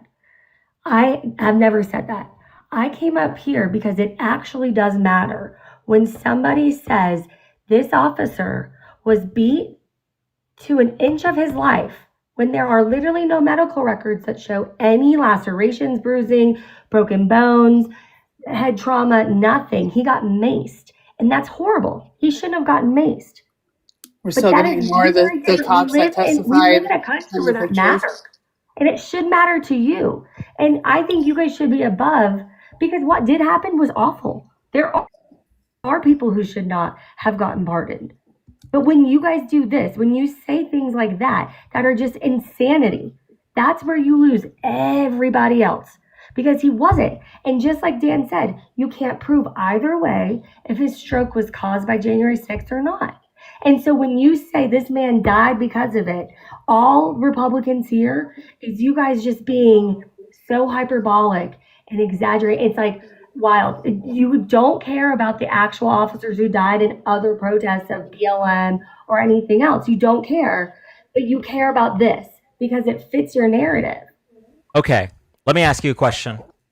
This is a serious question. If Brian Sicknick, right, was not beaten, but other officers were beaten brutally, does that change the point that's being made from the live? When you say Brian Sicknick was beaten, you take away from those other officers, because other officers were assaulted and beaten. And that's what matters. Okay. But when you make it matters, thank statements, you. It really does. It genuinely does. But no, you're right. You're right. What I apologize, okay? Based on the medical examiner and the report, it's clear that while the cause of death was the stroke, medical examiner also said that natural causes. I'm sorry? Natural causes. Right. Yep. But the medical examiner also said that it's likely that the events of January 6th contributed to this. I apologize for not saying the following. This is what you wanted me to say. Okay? You wanted me to say, Brian Sicknick was maced and had a stroke, possibly related to January 6th. And also other police officers were brutally beaten with riot shields and with fire hydrants, which I did say, by the way. I said all that stuff too. You wanted me to say all of that, be super clear about the exact injuries, but you demand none of it from the person you support. That's what's so frustrating. I'm right here. I just said, no, Amy, I'm almost done. I swear I'm almost done. I just said, you know what? A tiny part of my detail was wrong here. Doesn't change my point. Donald Trump in 10 years has not. A major part of your detail. No, it's actually not. It's actually not, because the whole point. No, Amy, it's not. It's actually not, because the whole point is whether or not someone cares about the pardons. That was the whole point, and that's why I asked you at the start. I said, so genuinely, Dan, I'm being dead serious right now. I think that's this disconnect that we all have, because you think by me saying, "Wait, hey, facts matter." He was maced. He had a stroke, and that's horrible. Amy, there's 6 cops that testified at these guys' trial that said he was beat up. what you believe. I'm not. It's not what I believe. Means that It's I don't what care they about the other testified officers. to. You're saying I don't care about anything else that happened that day because I care about the facts Who that said he didn't that? die. But that's weird. That's not at all true. That's so disingenuous. Okay. Just because I say, hey, these other people got assaulted and they shouldn't have been, and I don't think those people should have gotten pardoned, that doesn't matter to you at all because I just don't agree with you that Officer Sicknick died. And Okay, then we'll agree to disagree. You said he was going to lose his eyes. We will agree to disagree. How is he going to lose his eyes if he already had a stroke? What the none fuck of what are you you said made talking sense. about? You literally said he was beaten within an inch of his life and he was going to lose his eyes because he got bear maced. What does that have to do? You said that. Rewind the tape, girl. I absolutely How did. was he going to do that Your if he sentence died? doesn't make any sense, though. That's what you said. I didn't say that. I know what I said. Your sentence doesn't make any sense. Girl, I didn't can be say true that. at the same time. You did. I said Amy, that it matters. And I this is know. where this disconnect is Wait, coming things from. can be true at the same time. Ange, I'm sorry. I think Napsahoy got it. I think Amy's just an energy vampire. This isn't a real person. This isn't a real person. There's no way. I Amy, wish I was. how many That'd be times have you cool. joined? Amy, can you answer me this? How many times have you joined a MAGA live to talk about something being inaccurate? Probably 4 or 5 times. And this is only my probably. Can you give me an example fourth time. Can you give me an example of something that's inaccurate that MAGA spreads? Oh, there's so much. I agree. Well, what did I just get? There was a guy. Who's the guy who's like, he's got glasses. He's always on all my algorithms. He was saying something about Trump's ability to, it had to do with the boat, the narco boat stuff. And what they were saying was he just has like the ability to do whatever he wants. And he doesn't at all. He has to have military agreements and there has to go through lawyers and all of this stuff. So that's usually what it is when people are saying, "Oh, Trump can do whatever he wants to do, the commander in chief, so he gets to do whatever."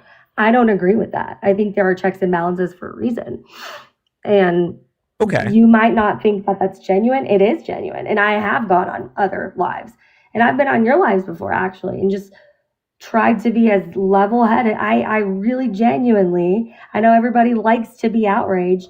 I'm genuinely saying these types of things are what is going on in this country and why everybody's going crazy. Because you say stuff like this, and then if I don't agree with that, and I just want to correct that one issue, it means I am agreeing to everything terrible that happened. Can you That's correct not what I less like. Words. You just keep going. We got it. I don't think you do, though. I think you're being rude, girl. I think you're being disingenuous, and you don't want to admit that you didn't say the correct thing. And now you're just like, instead of admitting that and learning from it, you're making it so I'm the enemy and I'm evil and I'm a horrible person. So it doesn't matter to you. You're literally just making up things at this point. Sure, go ahead. You're evil. Again, I never said this any is what of happens. that. This is what happens. Okay. Did I? Of course, I'm making everything up. Okay. And do you have any final thoughts? No. No. But I can say if she really wants it, hey, if you want, I'll message you all the testimony from the cops. It's all public record. And No, I would love it. I genuinely would. Yeah, if your DMs are open, I'm happy to send it to you. Thank you so much. That'd be awesome. Good night, guys.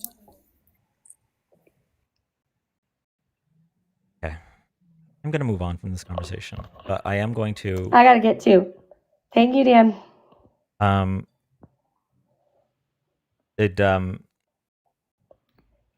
you think Donald Trump won the 2020 election?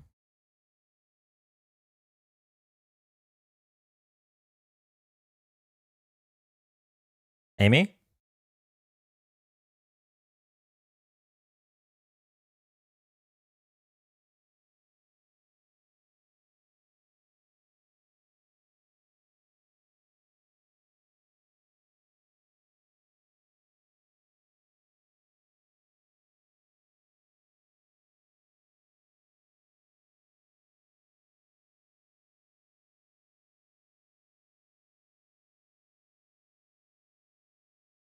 Liam, I'm so sorry. Getting stun gun to the neck causes PTSD, by the way. Post-traumatic stress disorder and its association with stroke. Yeah, that is a different person. So like, all I'm gonna say is, if the major contention is that I mixed up two separate police officers who were brutally assaulted and had their assaulters pardoned, if that's the contention, then we could have gotten through that very quickly. It seems so strange, however, for a Trump supporter to come up to clarify something so specific, right? The idea that the stroke, without having omniscience, there's no way to know that the stroke was caused by the actions on January 6th. There's no way you care about facts enough to come up for that clarity, but then also support Donald Trump. It's not possible. It's picking a small factoid to dismantle the whole argument. Yeah, no, that's probably a fallacy somewhere. Called something. Anyway, we're gonna go to the next guest. For those of you that endured both Liam and Amy, y'all are built different. Oh my God. Thank you for staying around. If you're here for the first time, thanks for joining. We're live Friday and Saturday nights doing political debates, political discussions, and fact checks. So if you like this content, drop a follow, tap the screen. Thank you all. Make sure you're following. Just double check next to my name.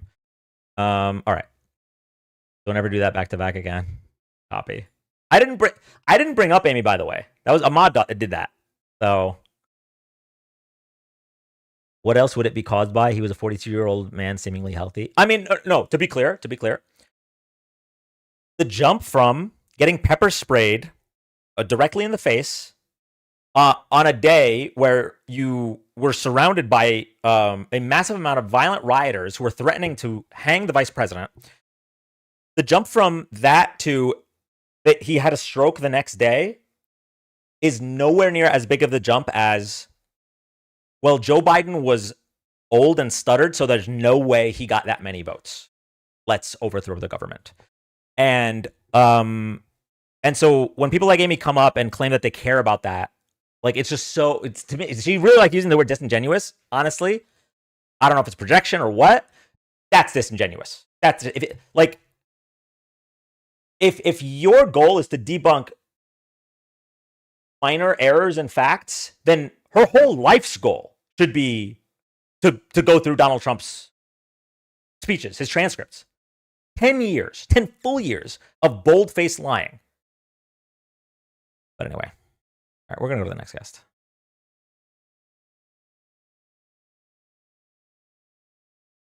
Can I get Pokemon cards for having to endure that?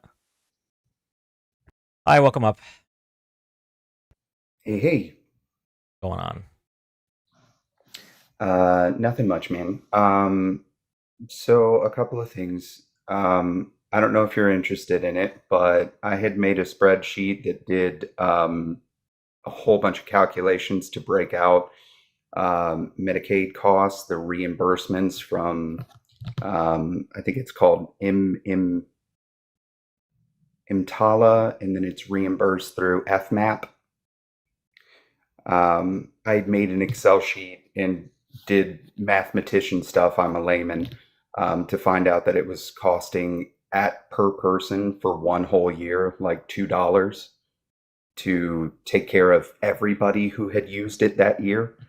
I just thought that was interesting. It just sucks because, like, the minute that we have one thing to talk about, there's always this weird, obscure thing where they pick the smallest bit of evidence or seemingly evidence and then want to hyperfixate on it. And number one, if you don't know the thing about that thing, we now have to defer off to why you're not qualified to talk about this thing. I was listening to this panel here recently, and I started a new page to take notes where now the justification for the things that we're doing off the coast of Venezuela. And I looked at where this stuff is. It's literally in their operation area. I'm prior Navy. This just doesn't seem right. So they're over here justifying this stuff through the Monroe Doctrine, is what one of their smart idiots are saying. And I'm looking at the Monroe Doctrine and when its expansion was, and I don't think that this even, okay, so number one, even if you're covering this under the Monroe Doctrine, it doesn't, the Monroe Doctrine doesn't green light unlawful acts of war. So I don't know. I guess I was just coming in here to ask you how you felt about getting some Medicare information. If there's an email I can send it to, I can send it to you through that. Are you in the Discord? I am not. Okay. The easiest way to send something like that would be through the Discord. Link is in my bio. And if you let me know, just let me know that, like, when you open a ticket, just say, "Oh, I'm the Medicare guy" or whatever, and I'll accept you real quick. Okay, I'll do that. Thank you so much, and thank you for your service. Yes, sir. Thank you.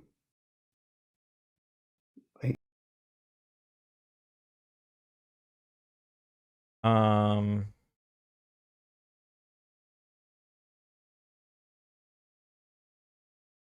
gonna go to the next guest.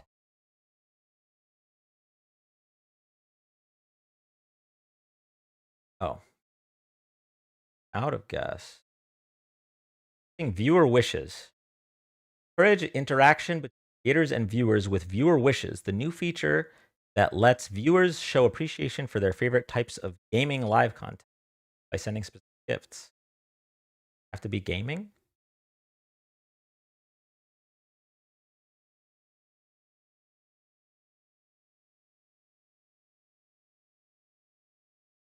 Select temp. Oh, we're not doing this. Oh my god. Okay, it says like the gift, and then it says like for me to do something. So like it's the gift, and then it's like blows kisses or whatever. And I already know you guys are too unhinged for that. We are not enabling that. Nope. Then the comments, the ornaments disappeared off the tree. I think that means we completed a tree, right? Does it not work anymore? Ice cream so good. Ice cream so good. Why don't you trust us? I've been given many reasons not to. Falcon, I will bring you up in like 2 minutes. 2 minutes. Okay. Really quick.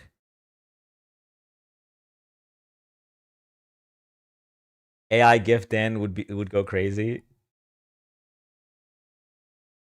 Is the tree gaining leaves right now? Do they even, are they called leaves on like a Christmas tree? They're a glizzy gift. It did? Okay. All right, cool. Needles? Are you getting needles? Fundraising live. Speaking of fundraising,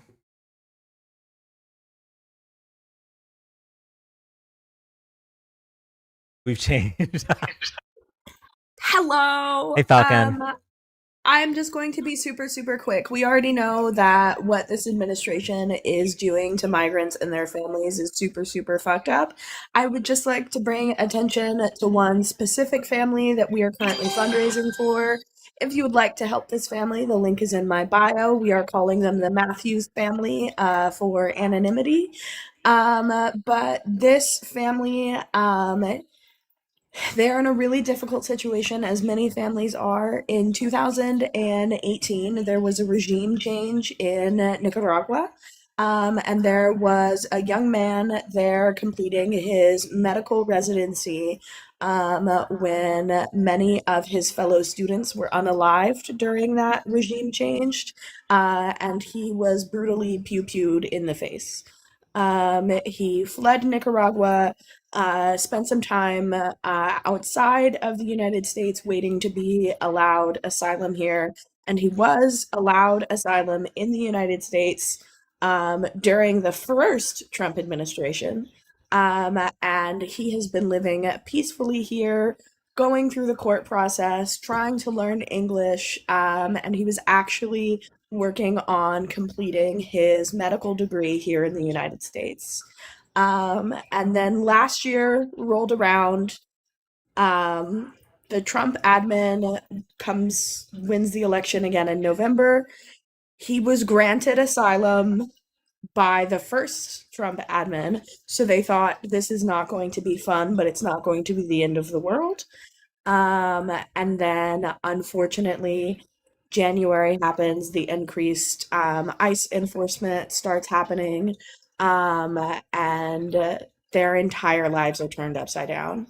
Even though they are here legally, he is arrested and detained, and it took the force of a lot of volunteers to get him, and a lot of volunteer attorneys to get him out of detention. But this is just a person who wants to finish medical school, who is very kind, incredibly intelligent, speaks multiple languages, is absolutely of value to our community, that deserves to live here peacefully and safely. Unfortunately, his time in detention has completely upended his life. They lost their home. They have 2 kids. He's married. He has a 10-month-old daughter. He has a 7-year-old son. And we are trying to help his family start over and help him pay for legal services so they can remain here safely, and he can finish medical school and his children can continue to be housed. So if Thank you you want to so much. help, the link is in my bio. I know that was a really long tangent. I need to get better at this, Dan. I don't mind the long tangent, but when you open with I'm just going to be super quick. I'm so sorry. You're fine. You're totally fine. You're totally fine. I have spent a lot of time in person on the ground with this family and have gotten to know them. I'm actually about to go see them in like 30 minutes. But It's endearing, and not only that, it's clear that like you care about on a personal level. Like that's it's my not baby now. That's my baby. They have a 10-month-old baby. That's my baby. yeah. Yeah, exactly. So like I get it, right? I get like a lot of the times when we talk about the things that are happening in this country, and even when it pertains to ICE, like talk about it, but we're a little bit disconnected. We're able to just like talk about it as an example. But like when you know the person, I don't blame you at all. Yeah. I've broken all of like the rules when it comes to like serving families and nonprofits. Like Dem's my friends. I will know them. I took their older son to see a movie for the first time. I took him to see Zootopia 2, and he'd never been inside a movie theater before because he was born in a war-torn country during a regime change. So, like, and seeing his face light up. And like we took him to the good movie theater with like the reclining seats and stuff like that, where you can like order food. So the kids absolutely pigged out. And then my kid is around the same age as his kid, his older kid. So they are like trying to teach each other's languages. Aww. Super cute. That's so cute. So yeah, this family specifically, I know I'm talking too much, but I adore them. They are so kind. And no one, you know that I'm not a Christian, Dan, but like no one should be able to leave their house. No one should be afraid to leave their house to go to church. And like that's where we are right now. Yeah. All right, Falcon, thank you so much. If you'd Good like to night, support Dan. the I'm family, so the sorry. link is in Falcon's bio. Yes. Thank you. Have a great night. Good night. All of this torture and pain for literally no reason, not making us safer, not helping the economy. Totally agree. And I also hate, I've talked about this before, I hate the fact that we even have to bring up the economy in regards to like not wanting to be cruel monsters. But like we have to bring it up for people that claim that there's an economic drag from immigrants. Hope like okay, you don't care about them as humans, but they also help your stocks. Like you have to we have to sell them on humanity. So I'm not disagreeing with your statement. I just hate the fact that we even have to say it. It should be enough. It should be enough that that these are humans. They're human beings. And the only crime 99% of them have committed is wanting a better life. So yeah. Okay. I do think we are going to wrap up shortly. There is something important I wanted to talk about. I was planning on making a video about this, and maybe I still will, / maybe I'll just take the clip of me talking about it here so that I don't have to make the video. Okay, there's a guy crashing the absolute fuck out on YouTube chat. Oh my God. Hold on. They were hitting on me before. Just look at that smirk. And I said that I'm taken and I'm not interested, and now they're losing it. Oh my God. Boo-hoo, Dan. The economy is better under Trump. Boo-hoo. Cry me a river. Fake news, Dan.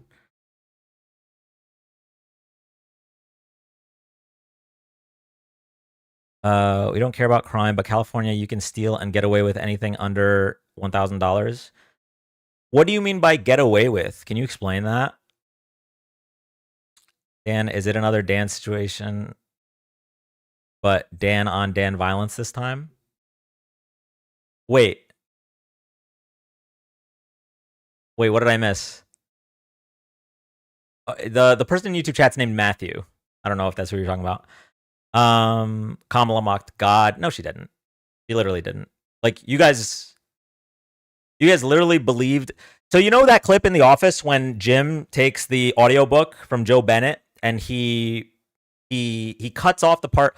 So Joe is saying like keep quiet, you gay bastard. And then he cuts off the part with the astard, and it's just keep quiet, Gabe. Like you guys literally believed that. And like it was debunked a day later, and it's been a full year and a half, and you still believe it. Absolutely insane. The thing is, you don't believe it. You want to believe it. You want to believe it because you were never voting for her, no matter what. She could have came out and praised God. You wouldn't have said shit. You'd have been like, she didn't believe in God anyway. No matter what she would have done, nothing she could have done would have been enough for you. She had to be flawless. He gets to be lawless. Eat shit, Matthew. Okay. Also, the 1K thing isn't true. That's only to make an arrest. We at the stores are able to ban them. Please don't talk about retail if you don't work retail in Cali. Oh, well, I mean, that was a Trump supporter, so they lie. Like, I mean, I appreciate that, Lovey, for debunking them, but they don't care. They're just so happy to lie. Bro, someone on Dean's Live said he voted for Trump because all presidents make promises they don't keep. What's wild, Mariah? What's wild is I've gotten that argument at least 5 times in the past year. At least 5 times. It's like, hey, so he promised to lower grocery prices on day 1, but instead he did blanket tariffs that are raising grocery prices. And they hit you with, well, all presidents make promises they don't keep.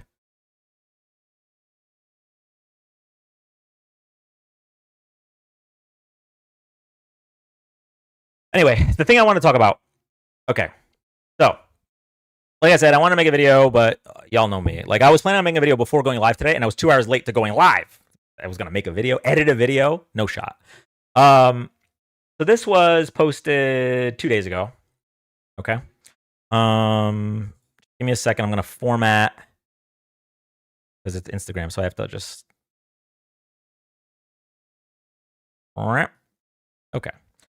So Harry Sisson. We strike a group, whether that's a building or a boat or a vehicle, and then we were like, oh, well, there's survivors. So we have to go. We can't kill them.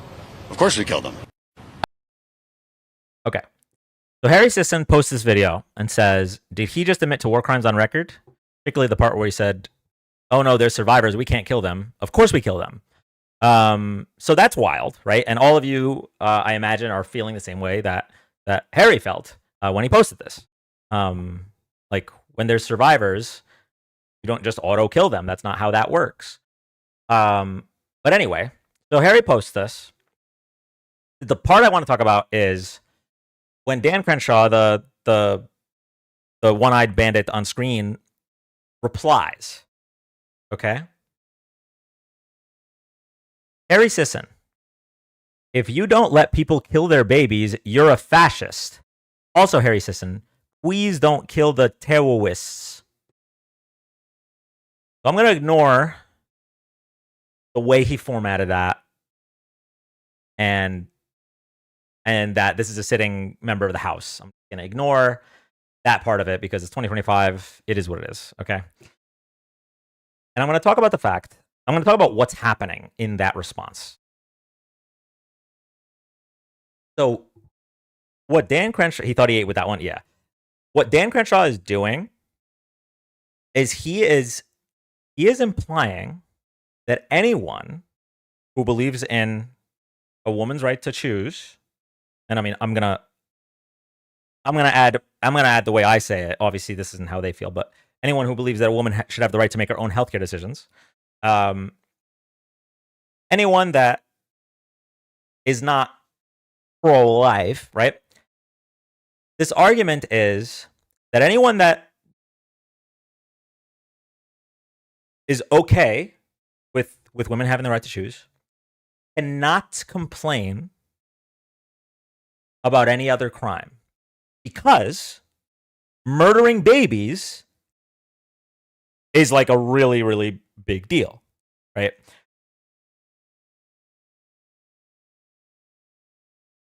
Now, normally, right, Republicans say dumb shit like this all the time, right? They say, oh, the left just wants to murder babies, blah, blah, blah. But this in particular caught my eye, pun extremely intended. This particular caught my eye because he's essentially justifying war crimes by saying, well, if the people that are complaining about the war crimes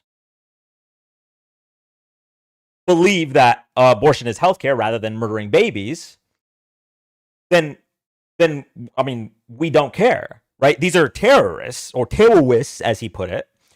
So, like, why would we care about what they say? Now, this is really scary because if what you're saying is that, well, even if it is war crimes, they're suspected terrorists, you guys kill babies, who cares? What's to stop that extending to anyone less innocent than a baby?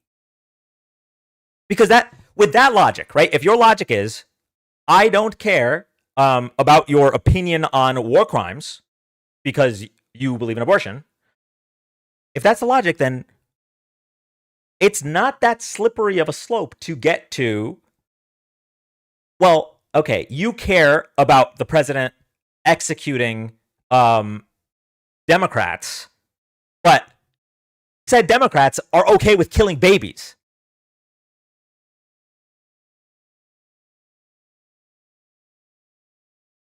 Justifying war crimes by saying that those calling out the war crimes are okay with worse, not only is a straw man, but it opens the door to an extremely dangerous environment. The president last week said that the 6 members of Congress that told the military, or reminded the military that it's their duty to disobey unlawful orders. The president said that they are traitors And traitors deserve the death penalty. I'm not saying, before MAGA says that I'm fear-mongering, I'm not saying that Donald Trump is going to execute them. What I'm saying is that I no longer have any faith. I no longer have any faith in Trump supporters or Republicans to push back on that. I am convinced that this is the type of argument we would get. It's okay. Yeah, I mean, it's some war crimes, sure, but they were suspected terrorists, and you guys are cool with killing babies. Yeah, they were senators and veterans, but they were seditious, and you guys are okay with killing babies. Yeah, they didn't commit any violent crimes, but they were here illegally, and you guys are okay with killing babies. Yeah, okay, so those they did rape those people, but they didn't kill babies. It's such thought terminating, conscious wiping point that is being made here that I just couldn't not talk about it. I can't. If you are going to apply your belief, if you're going to apply your belief that abortion is murder to everyone in this country, then you are ultimately going to be cool with dehumanizing a majority of Americans or non-Americans, a majority of humans. Because I don't need to tell any of you, we don't fuck with Casey Anthony, okay? I don't fuck with Casey Anthony. And I would be okay with something happening to her. I'm not saying something should happen to her, but I wouldn't be upset, okay? But if they consider 60% of the country to be on par with Casey Anthony, and the administration's already like floating the idea of just executing dissenters, we need to take our precautions. That's what I'm trying to say here. We need to take our precautions. And when I say we, who I'm referring to are like patriotic Americans, not the traitors that support the current administration. Like those of us that live here but disagree with war crimes, those of us that live here and respect the Constitution, those of us that live here and want like what's better for everyone rather than what's worse for those we don't like. I don't think we can take this ideology lightly, excuse me, where they're willing to justify war crimes by saying that, oh, well, you guys believe in killing babies. That's very scary. This, in conjunction with Donald Trump's rhetoric about sedition and execution, like this isn't a big leap here.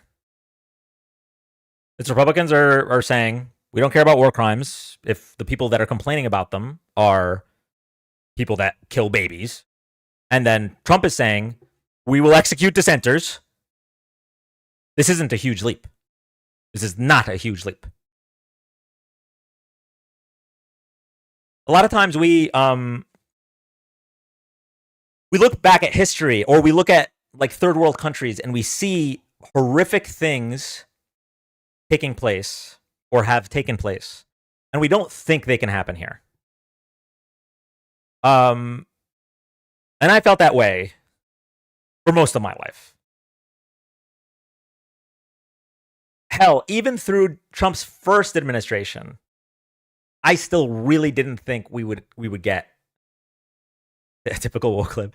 I still really didn't think we would get to this point. January 6th really opened my eyes to the fact that we are not far. We are one big event away from losing like our democracy. But like the types of stuff where Like if I told you the headline is Donald Trump is and the Trump administration are executing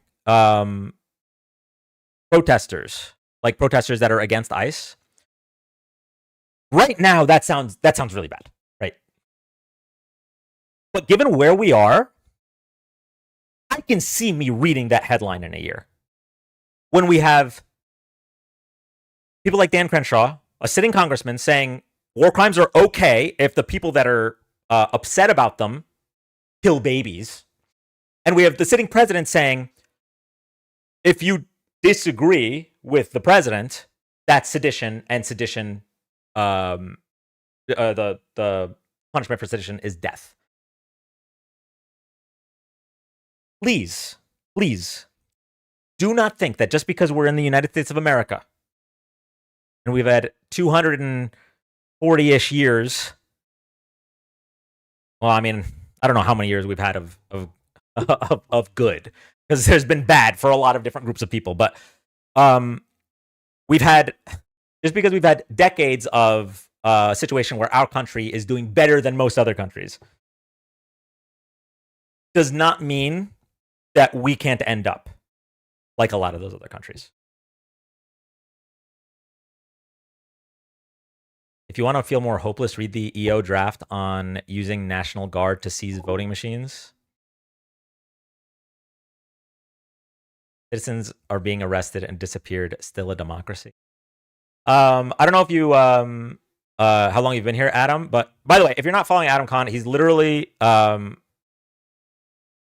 he is my, I'm not gonna say he's my favorite live creator, but he is my favorite like video creator for politics on TikTok. He has never not missed. Every single video is a banger. But like, I don't know if you saw this. This is what we were talking about, which was so Harry called out Dan Crenshaw for admitting to war crimes on camera, and his reply was this. He was with Parker earlier. Dope. Appreciate it. Yeah, no, I just appreciate, I appreciate your videos so much, because a lot of them really call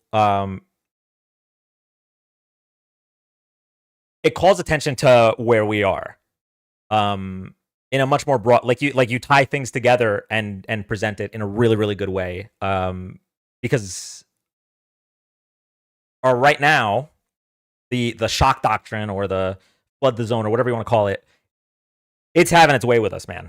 It's really having its way with us over the past 10 months or so. And so anybody that can like so succinctly, tie each of these pieces of information together with like the source, and it's quick, right? Because our what's it called? Our algorithm-addled brains no longer give us a long attention span, so we're not going to watch a 6-minute video. But yours is nice and concise, and it's like a minute and a half, and it gives us everything we need. It's really good. It's really good. I feel like people are going to realize the severity of all of this when he interferes with the midterms. Yeah. It's something that like there's a reason that like I don't talk about like how good the polling is in regards to the Dems taking back the House. And there's also a reason that like after the election I was like just really super fucking depressed, and that's the there is no guarantee that we are going to have midterms or fair midterms. I mean, just look what's happening. We're literally having a gerrymander war in the middle of a census, where the president is dictating to governors. He's saying, hey, I need more seats, so just redraw your fucking districts.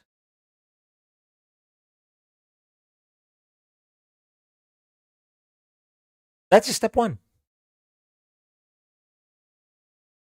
Life hasn't felt real since. Yeah.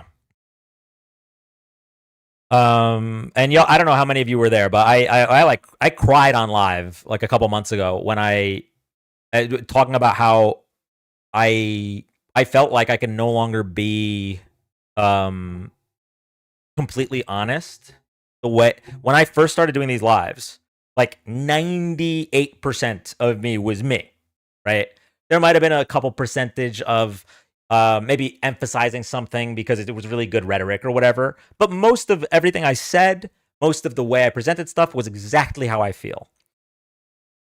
But after the election, like I've had to put on a strong face because I genuinely am hopeless on the inside. But I don't want to just share that with. I just want everyone that's watching to feel hopeless as well. Republicans are panicking right now, I feel. In regards to an actual election, yeah, for sure. They are not winning the House with an actual election. If everything goes normally, they're getting booked in the House. But I missed you and think about you sometimes because we really all got shattered together. Yeah, we really did. Oh, I missed that Erica was here. Hi, Erica. Speaking of which, that's so funny. Wait, Erica came in right when I was talking about Adam. I was like, Adam is not my favorite live creator, but he's probably my favorite like video creator on TikTok for politics. And then my favorite live creator joined. I can't believe any president who would do this, but he did all for 11,000 fake extra Georgia votes. Be a test to vote. That one's a little tough. If the resignation rumors are true, they could end up flipping the House before the election. Resignation rumors. Explain that. Hopefully all the Republicans threatening to resign do it.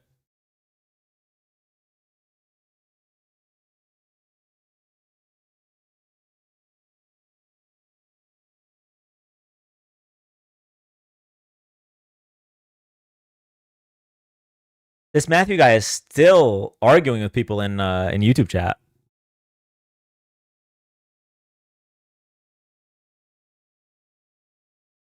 Talks of them resigning before midterms. Well, why would that? Oh, wait? When you say flipping the House, you mean to the Democrat side?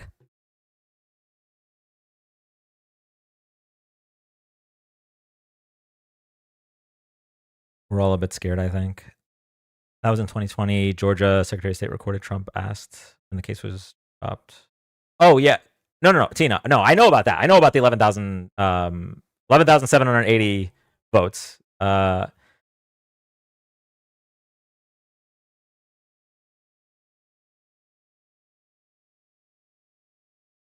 Yeah, I was wondering about the resignation things. So okay, I'm gonna do actually while we're talking about the elections. Okay, if and this is a big if the gerrymandering wars end up being a wash, and like okay, Texas steals 5 seats, but then California steals 5 seats, and then Indiana steals 5 seats, but Illinois steals 5 seats. So if the gerrymandering wars end up being a wash, and if Donald Trump doesn't interfere with the election in any other way, like by seizing voting machines, or didn't Dominion just get purchased by like a Jan 6er or something? If none of that happens, Indiana said they weren't because Trump arsled. Yes, I saw that. An Indiana state lawmaker with a daughter with learning disabilities or a child with learning disabilities, I can't remember if it was a daughter or son, said, okay, I'm not voting for the gerrymander because Trump shouldn't be using language like that. He's the president. And first of all, one, that's cool, but two, why is it only when it affects you? Why is it only when it affects you?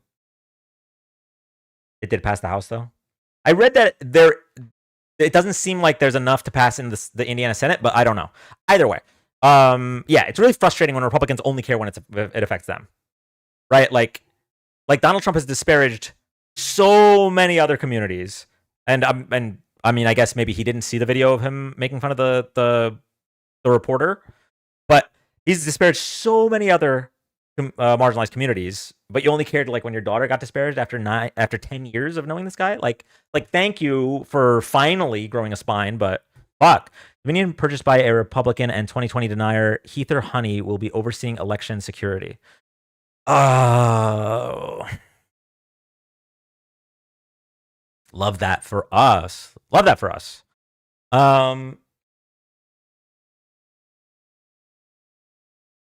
Let's just all pretend we didn't read that for 1 second.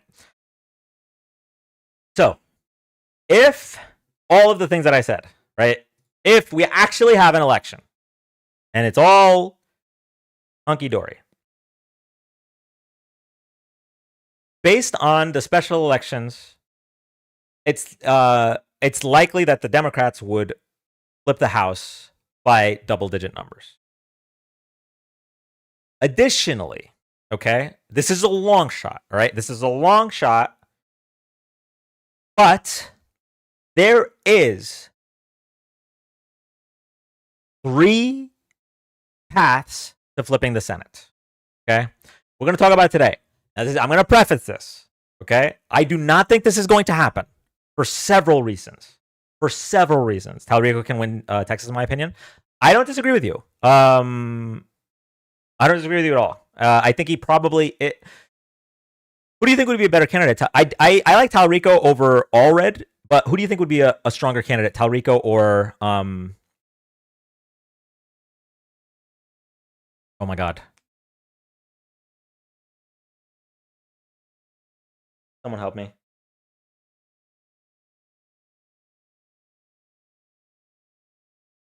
Why? Crockett, thank you. Jasmine Crockett. All I could hear was, this is what was going in my head. I swear to God, this was what was going in my head. I was trying to recall her name. It was just this over and over. Bleach blonde, bad built butch body. Bleach blonde, bad built butch body. Over and over and over. I just couldn't think of her name. It was just drowning it out. Okay, Talarico over Crockett for sure. He's special for real. Already needs to stay in the House or disappear from government. Love Crockett, but Talarico has a better chance to win. Yeah, I don't disagree. It sucks that it looks like Crockett's seat is going to be drawn out of existence. So like that fucking sucks, right? Like if she was gonna remain in the House, then I would say definitely Talarico. Yeah, I guess I agree with Erica here. Like Talarico probably has a better chance to win, but I love Crockett. Like she's already has. Oh yeah, that's right, because the Supreme Court ruled on it. Okay.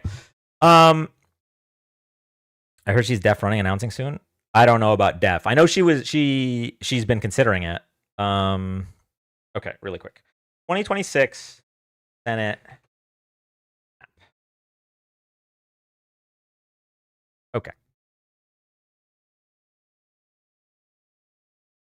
All right. So again, I do not think this is going to happen. And also, again, I'm going to preface that this is only relevant if the Trump administration doesn't literally cheat, and I have no confidence in that. But these are just big ifs because I used to really like talking about electoralism. I watched elections, like I would watch the CNN key race alerts and all that shit. I watched it like sports. I really liked it, and then 2024 made me not talk about it anymore because it doesn't matter anymore. But I'm gonna pretend everything's cool, and we're gonna talk about. I just need to get rid of this. Where is the? I'm trying to find that. Okay. But we're gonna talk about it. All right, we're gonna talk about it. This is the path. Okay, it's not likely, but this is the path. So right now, Republicans have 54 Senate seats. Okay, Democrats have 44, but 2 independents that caucus with Democrats, Bernie Sanders and Angus King. We're going to count them as Democrats for argument's sake here. So the Democrats would need to flip. No, sorry. The Republicans have 53. Excuse me. The Republicans have 53. The Democrats need to flip 40. Why isn't California blue? California is not holding a Senate election in 2026. So if anything is like light gray, there's no Senate election in 2026. So you don't have to worry about it. Okay. The Democrats need to flip 4 seats. All right. Now, this is the reason I don't think it's going to happen. some of the seats that need to flip are going to be very, very difficult, and they're also defending more seats. But here's the path. Democrats need to hold Georgia. Okay? John Ossoff needs to defeat whatever football player they decide to run against him this time. Democrats need to hold Georgia. Democrats need to flip North Carolina. Now, as unlikely as that sounds on its own, North Carolina is actually probably going to be easier to flip than Georgia is going to hold. North Carolina was the closest swing state in 2024. North Carolina has been trending bluer ever since over the past 10 years. We just can't get over that line. However, the most recent governor, Roy Cooper, who's a Democrat, by the way, he was elected because the Republican before him was so dog shit. Roy Cooper's running for Senate. So I'm more confident about flipping North Carolina than I am about holding Georgia. North Carolina just redrew its map. As much as that sucks, gerrymandering should not affect Senate elections. Senate elections are statewide. So we should still be good to go on the Senate. Praying for my senators Ossoff and Warnock to stay. Warnock is not up for re-election for another few years, but Ossoff is on the ballot in 2026. Okay, so if we have free and fair elections, Dems will win Senate. Trump will be like 27% approval by then. Will is crazy. Hold on. Let me go through. I don't know if I agree with that. I still think it's very, very difficult, even if we have free and fair elections, because the Kool-Aid is strong. But let me go through it, and then I'll re-ask you. Okay. So Democrats need to hold Georgia, flip North Carolina. Democrats need to flip Maine. Okay, this is Susan Collins' seat. I think this is very possible. Maine, thanks for the hopium, Adam. After dropping like 3 doomer truth bombs, that bit of hopium. Okay, they need to flip Maine. This is Susan Collins' seat. Susan Collins is not really popular with Republicans or Democrats, so I don't know how she would keep this seat, given how much Maine votes for Democrats in generals. This is these are the easier ones. Okay. And then Democrats need to hold Michigan. All right, the incumbent is retiring, so there's no incumbency advantage. Democrats need to hold Michigan. Okay, these are the 4 quote unquote toss-ups. All the pollsters label these 4 as toss-ups. Okay, two of them are holds, 2 of them are flips. All right, 2 of them are holds, 2 of them are flips. Okay, now what needs to happen? If this happens, the Democrats still need 2 seats because J.D. Vance is the vice president. J.D. Vance is a Republican, so he would be the tie-breaking vote. The Democrats need 2 seats. So where do we find them? So one path, wishful thinking, dude, Republican. So really quick, this is literally wishful thinking. I started by saying I don't think this will happen. But anyway, one path starts with Ohio. There's 2 things about Ohio. Number one is that Trump's approval rating due to tariffs, I believe, is affected in Ohio a little bit more than some of the surrounding states. But 2, and more importantly, Sherrod Brown is running again. Sherrod Brown was the last Democratic senator of Ohio, and he came really close to keeping his seat. Sherrod Brown election. When was this? 2024? When was his last? 2024. 2024 Ohio Senate race. Okay. So 50 to 46, right? 2024 Ohio general election.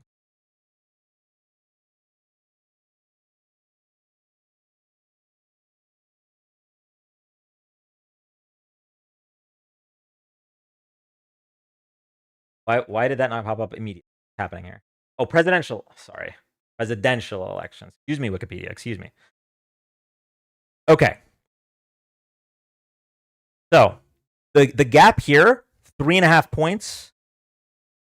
The gap here, 7 points. So this is possible. Again, I am going to remind everybody. This is not what I think is going to happen. This is just a possible path. Okay? Another possible flip. Okay, that's Ohio. Right? We need 2 of these remaining ones. After holding 2 of the toss-ups and flipping 2 of the toss-ups, right? Now we're on the hard stuff. Okay, so Ohio's 1. Texas. Okay? I want to remind everybody. Texas Senate election.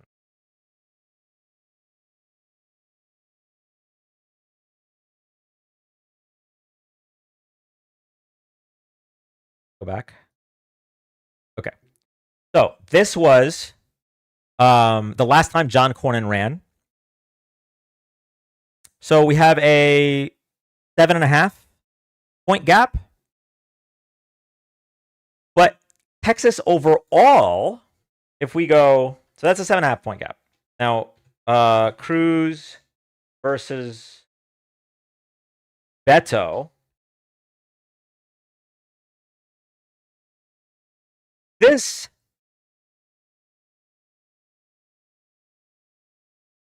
is way closer than we give it credit for. But Texas re-gerrymandered. As a reminder, gerrymanders affect House seats. Senate seats are statewide, so gerrymanders should not affect Senate results. Texas right now is way more purple than states like Florida, which, as a person living in Florida, sucks to say. Now, if we go to the last Senate election, this is about the same gap as what John Cornyn had. So we're talking about a 7.5 point gap. Now, the reason that number is important, Cal Rico is a generational talent, in my opinion. He'll win if he's the nominee. I'm not willing to say he'll win, or even that he'll likely win. But man, will he give us a chance. And also, the 7.5 gap here is important because in the special elections, right, the Democratic special election, the special elections since the 2024 election, Democrats have overperformed Harris by over 7.5 points. In fact, I think the average is between 10 and 15 points. So that's where a lot of this hopium is coming from. Now, again, I do not think this is happening. And even if I did, it would only apply if Donald Trump doesn't cheat, and I'm not confident in that. Okay. Now, so that's an option. This one might surprise you, okay? If Mary Peltola chooses to run, she has a couple options. She can run for governor or she can run for Senate. If Mary Peltola chooses to run for Senate in Alaska, and they put up another Sarah Palin type candidate, it is possible. Okay, Mary Peltola won the at-large House seat because states with low populations get one House seat. Mary Peltola won a statewide election just a couple years ago. Very popular, even amongst right-leaning independents. I won't say amongst Republicans because genuinely, if you label yourself as a Republican right now, I don't even consider you like an American. Like you're a traitor to this country and you're horrible. So we're not flipping any Republicans, but right-leaning independents, which are probably the main reason that Donald Trump beat Kamala Harris was because of independents flipping from Biden to Harris, from Biden to Trump. Right-leaning independents in Alaska like Mary Peltola. So that's possible. Again, I'm not saying this is what I think is going to happen. Okay. Iowa. I know it sounds far-fetched, but Iowa voted for Barack Obama twice. Okay? Twice. It is not out of the realm of possibility. Iowa.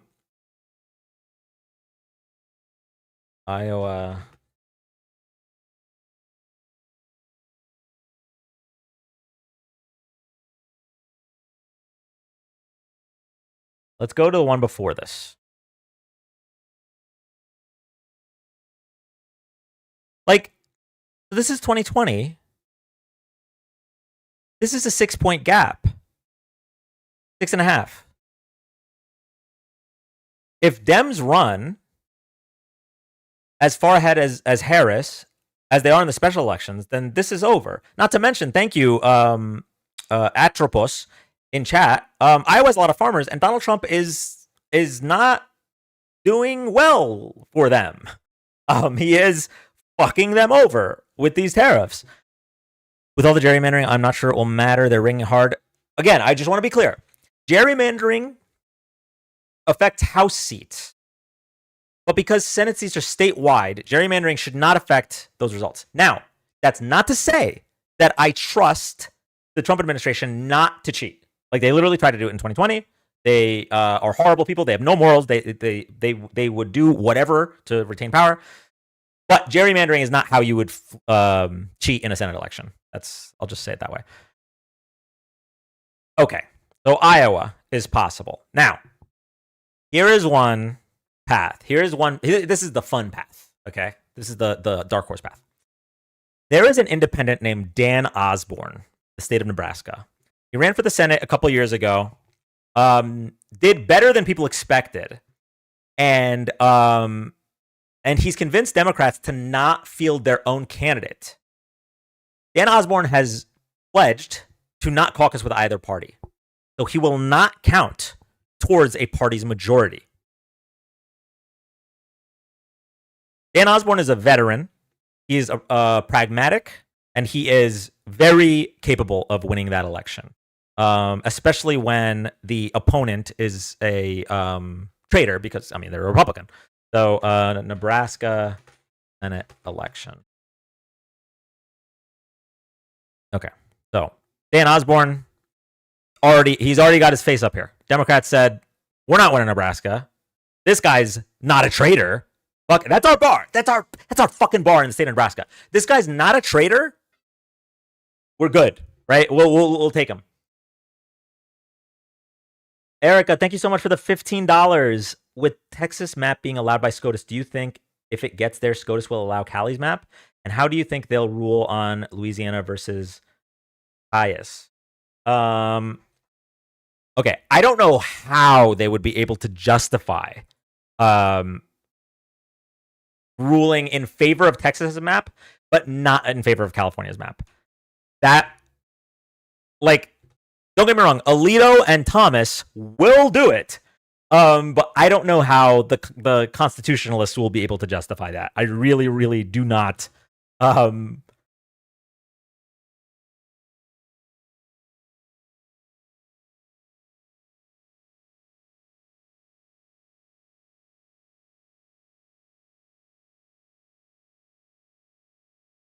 answer your second question, Louisiana is this the case about okay, there was a case about racial gerrymandering. Is this the one that we're referring to, or is this a different case? Your live is not eligible for recommendation and restricted in search results because your live does not comply with the For You eligibility standards. Reason: misinformation that may cause moderate harm. I am not saying that this election this is how the election is going to go, okay? I'm just doing what Steve Kornacki or Harry Anton does, all right? Relax, TikTok, okay? Now, if you're talking about me saying that Republicans are traitors, that's proven. I mean, when you pardon people who were convicted of committing seditious conspiracy against the United States, what more is there to be said? I mean, interview any maggot at a rally. There's so many videos of this where they say, "Would you, if your choices were Kamala Harris or Vladimir Putin, who would you vote for?" They said Vladimir Putin. They're traitors. They don't care about the United States. So if that's what it is, TikTok, then just go ahead and ban me now. Just get it out of the way. Voting Rights Act Section 2, and yes, racial gerrymandering. Okay. I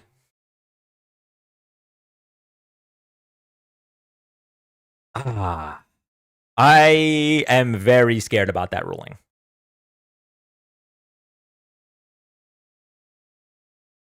The reason I'm scared about that ruling is because there was a similar case in North Carolina 5 or 6 years ago. Another thing, they already ruled that partisan maps are okay, but racial maps aren't.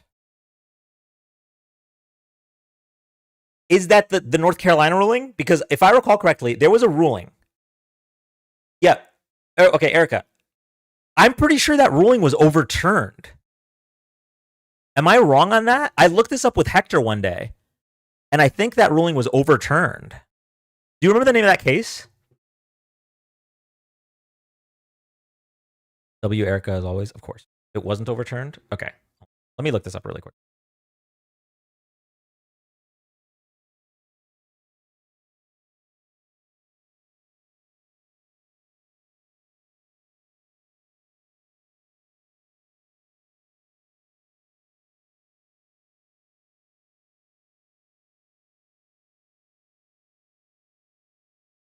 Getting case name.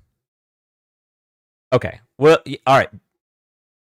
Let me finish up with the Senate map, and then we'll talk about that. Okay, so this was the 2024 Nebraska election. Deb Fischer, the Republican, versus Dan Osborne, the Independent. So this is, again, a 7.5 point gap, which, like I mentioned before, if the trend continues, 7.5 point gaps are doable. But part of the reason this is so promising is look at the prior election. This was a 20-point gap. And this would be a situation where, so in 2024, obviously, Republicans did very well, or at the very least well enough to elect Donald Trump again. This would be in an environment that should favor Democrats, or at the very least not Republicans, because like I said, he's an independent. Because it's the midterms of where the opposing party's in power.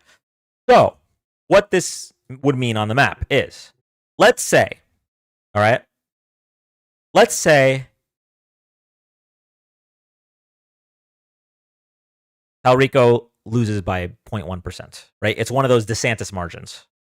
Or sorry, Rick Scott margins, excuse me. One of those Rick Scott margins, 0.1%, okay?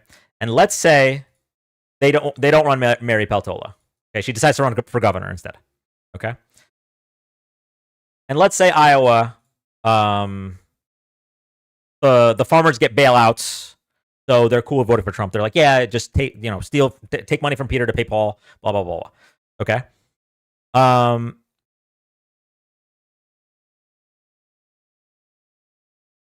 now Sherrod Brown, he does it. Okay. He's able to pull it off in Ohio. And Dan Osborne wins in Nebraska. Dan Osborne promises not to caucus with any party. That would mean that the Democratic caucus has 50 excuse me. Yeah. The Democratic caucus has, wait, are they counting that? Right. The Democratic caucus has 50 votes. The Republican caucus has 49 votes. And Democrats would be able to nominate the majority leader.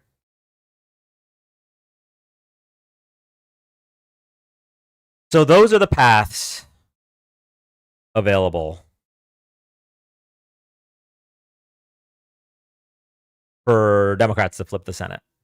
I personally do not think it's likely. Okay, I think it's about a 10% chance. Betting markets have it at about a 30 to 32% chance, which is what made me even think about this. I was like, 32%? What are these guys smoking? But given a free and fair election, and given what we've seen from the special elections, it is possible. Now, Ruco versus Common Cause 2019.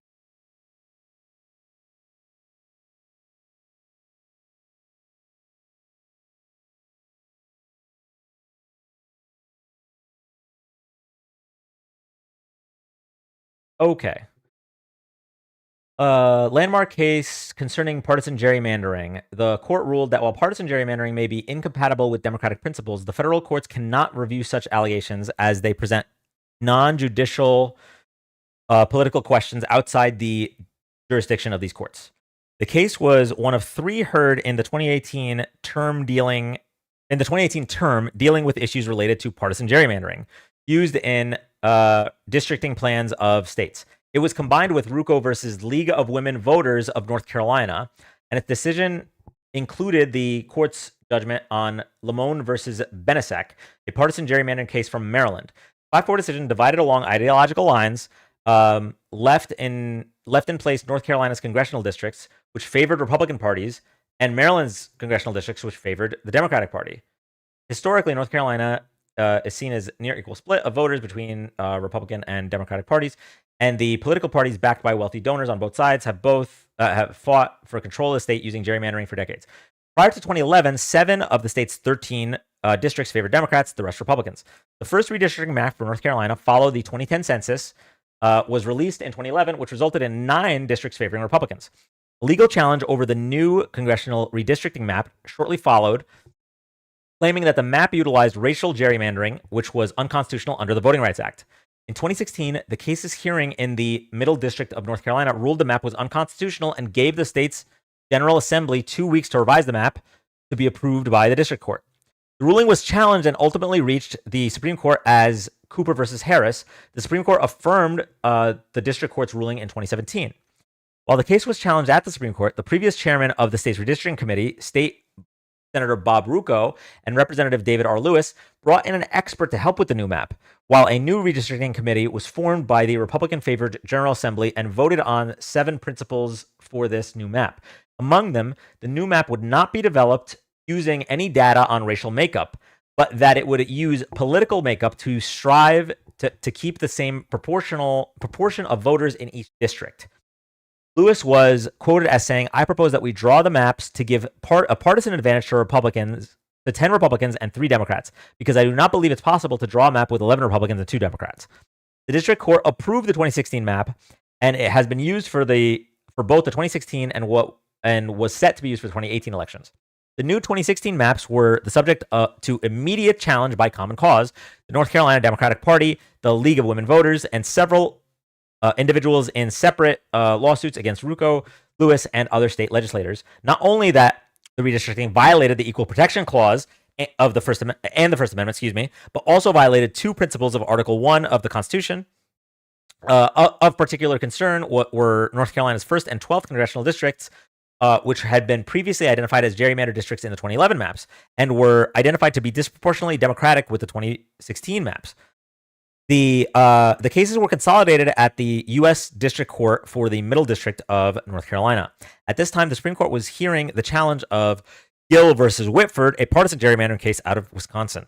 In North Carolina, the defendants sought a stay of the trial pending the result of Gill, but were denied. The case proceeded to the District Court, finding in early 2018 in favor of the plaintiffs and that the 2016 North Carolina map was unconstitutional towards all 4 points made by the plaintiffs. Again, the District Court... Thank you, Olivia. Again, the district court ordered the legislature to draw up a new map within 14 days and enjoined the state from using the 2016 map. The defendants sought an emergency stay of the district court's order from the Supreme Court, given the nearness of the 2018 general elections. The Supreme Court agreed, staying the district court's order until after the decision of Gill has been made. The Supreme Court decided Gill in June of 2018, which ruled that the petitioners challenging the redistricting map and Gill did not have standing to challenge the map and thus did not reach the merits of the partisan gerrymandering allegations.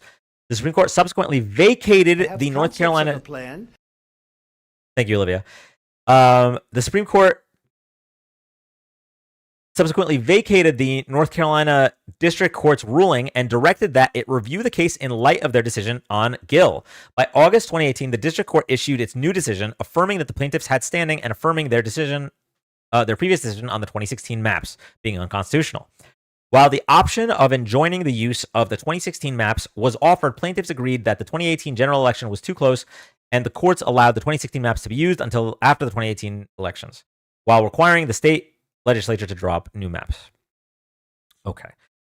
Separately, Common Cause and state Democrats challenged the legislative redistricting maps drawn up alongside congressional district maps within North Carolina state courts. We're almost done. The state legislators named as defendants in this case filed a petition for writ of certiorari with the Supreme Court, asking if the plaintiffs have standing and if their claims on partisan gerrymandering were justified, and whether the 2016 map is considered a partisan gerrymander. The courts granted certiorari with. Let me look that up real quick.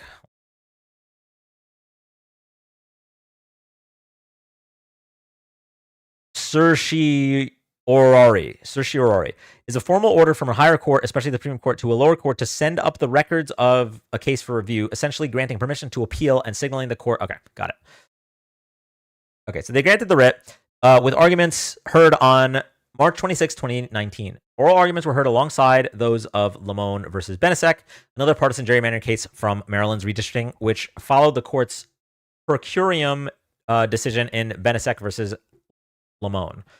The court issued its decision in Rucco and Lamone on June 27, 2019. In a 5-4 majority, the court ruled that the partisan gerrymandering claims present political questions beyond the reach of the federal courts, vacating and remanding the lower court's decisions with instructions to dismiss for lack of jurisdiction. Chief Justice John Roberts delivered the majority opinion, joining Alito, Gorsuch, and Kavanaugh, and Thomas. Roberts made clear that partisan gerrymandering can be distasteful and unjust, and that states and Congress have the ability to enact laws to curb partisan gerrymandering. All right. Okay. You can't redraw a map based on race, and that's section 2. Okay, Erica, I think. Correct me if I'm wrong. The case, the original case that was ruled that the map was unconstitutional. The reason they lost that case was not because the results were racist, or not because the results led to racial discrimination or disenfranchisement, but rather because it was clear that the motive of Republicans was based on race, because they literally they used racial data to determine those maps. But when the case when the other cases came, right, which also involved disenfranchisement of minority communities, and in North Carolina, I think it was specifically for Black Americans, but essentially other disenfranchisement based on race, because that was the result rather than the intention. They affirmed that this is okay. Partisan gerrymandering is okay. So I guess my question to you is, the Louisiana case, is this a case where they requested racial data and specifically drew the lines based on race? Or is this the case where it's very clearly disenfranchising voters of color, but that's the way the cookie crumbles? Like that's my question. If it's the former, then I think the Supreme Court will hopefully have the same ruling. But if it's the latter, then they're probably cool with it.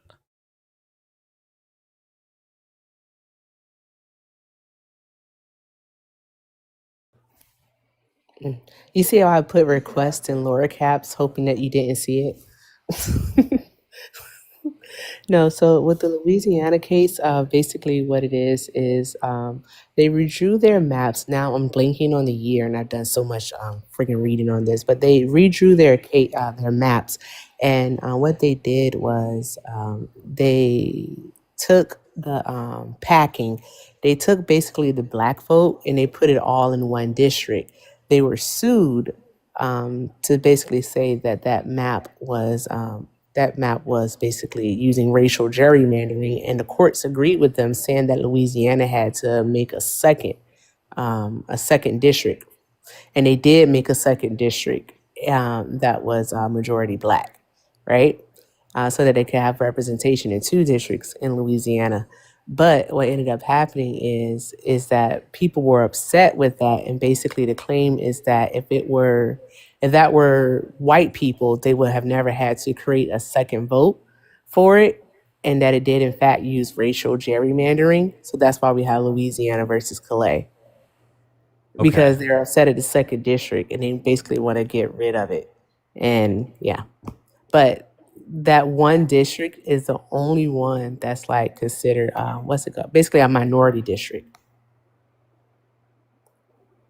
I guess my question is there evidence? This is not me asking because I demand evidence. It's very clear what's going on. But I'm sorry. Like, is there going to be evidence presented? Because in the North Carolina case, it was a slam dunk. Like they literally had emails. Hey, so can you send me all of the data for where black people vote? Because I want to redraw the district so that like most of the black people are in one district and we can get more. Like it was a slam dunk for the North Carolina case. And I guess my question is there pieces of evidence like that for the Louisiana case? Yeah, there is. Okay. Well, then hopefully, if that's the case, then hopefully Supreme Court will follow the Constitution. That was the SOTUS case earlier this year, right? That they wouldn't hear before the session. No, yeah, but it kind of sucks though, because the first one found that they did in fact did the first case. I have to remember the first case name, but the first case with their the original map. Can you find that one for me? Yes. The North Carolina map or the first Louisiana case? The first Louisiana case. Okay. Because with that one, the outcome was they were forced to basically make a second district, and they had to take race into consideration in order to create it. Really quick, unrelated question. How long have I not had Chrome up? Probably like 5 minutes, maybe. But like the whole time I was reading, Chrome wasn't up, right? When I was reading the case? No, it was not up. Okay. That's my bad, guys. I meant to have it up and I had it in my like my regular Chrome tabs, not my TikTok Chrome tabs. Sorry about that. I know that the decision for that second district came in 2022. Okay. Louisiana has been the center of major gerrymandering, primarily Robinson versus Landry. That sound right? Yeah. Okay. Robinson versus Land. In March of 2022, the Legal Defense Fund filed a lawsuit challenging discriminatory congressional redistricting maps passed by the Louisiana legislature as a violation of Section 2 of the Voting Rights Act. Mm-hmm. The lawsuit argues that the maps dilute the voting power of Black Louisianans by failing to provide Black voters an equal opportunity to elect their candidates of choice in a second Louisiana congressional district. Plaintiffs argue that the Voting Rights Act requires that a new district is drawn before the 2024 and future election cycles. Section 2 prohibits state and local governments from using any voting procedure that results in denial or abridgment of the right of any citizen to vote on account of race or color. Okay. I see.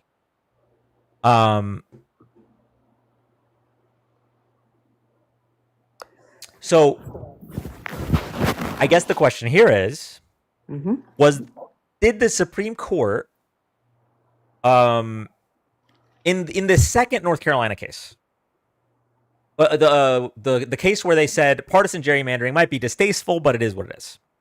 Mm-hmm. Was that decision a dereliction of their duty, or is this case more blatant? I can't say if it was a dereliction of their duty. I'm not a lawyer. The heck?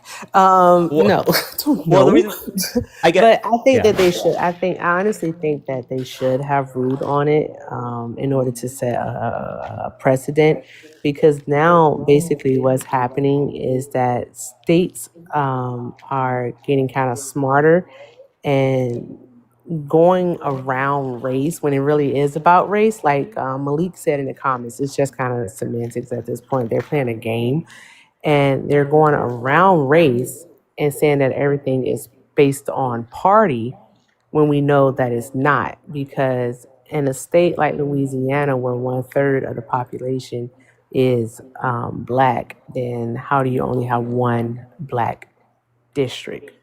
You know, yeah, so it doesn't make any sense. But that's basically what it is that they're doing. And I think that everything that the Supreme Court has done, the majority of it, I'll say about 95% of it this year in their rulings, has been a dereliction of their darn going duty, because they're just letting this fucker do anything. But yeah. yes, that. I like so for me, I have low hopes, I guess now, about this case because I genuinely think that the original North Carolina case, um, if they weren't so fucking blatant, Mm-hmm. right? The maps might have been upheld. Like it, like Yeah. literally, like Roberts probably looked at it and it was like, guys, you really like you're not supposed to Oh, dude. specifically request the maps where black people vote. Like, what are you doing?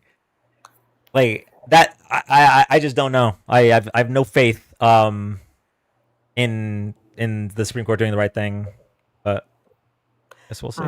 One moment. This is what gives me concerns. It's something that Kavanaugh said before. Um, he has like this preference, as a white guy, for race neutral stuff, and to white guys, race neutral means basically white favored. And so he says something, and I'm trying to find it. I think I have it because I email myself stuff all the time. One moment.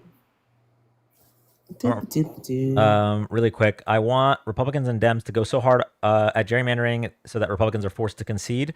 Yes, that's the Isaiah Martin. I think was the first one to like super push for that.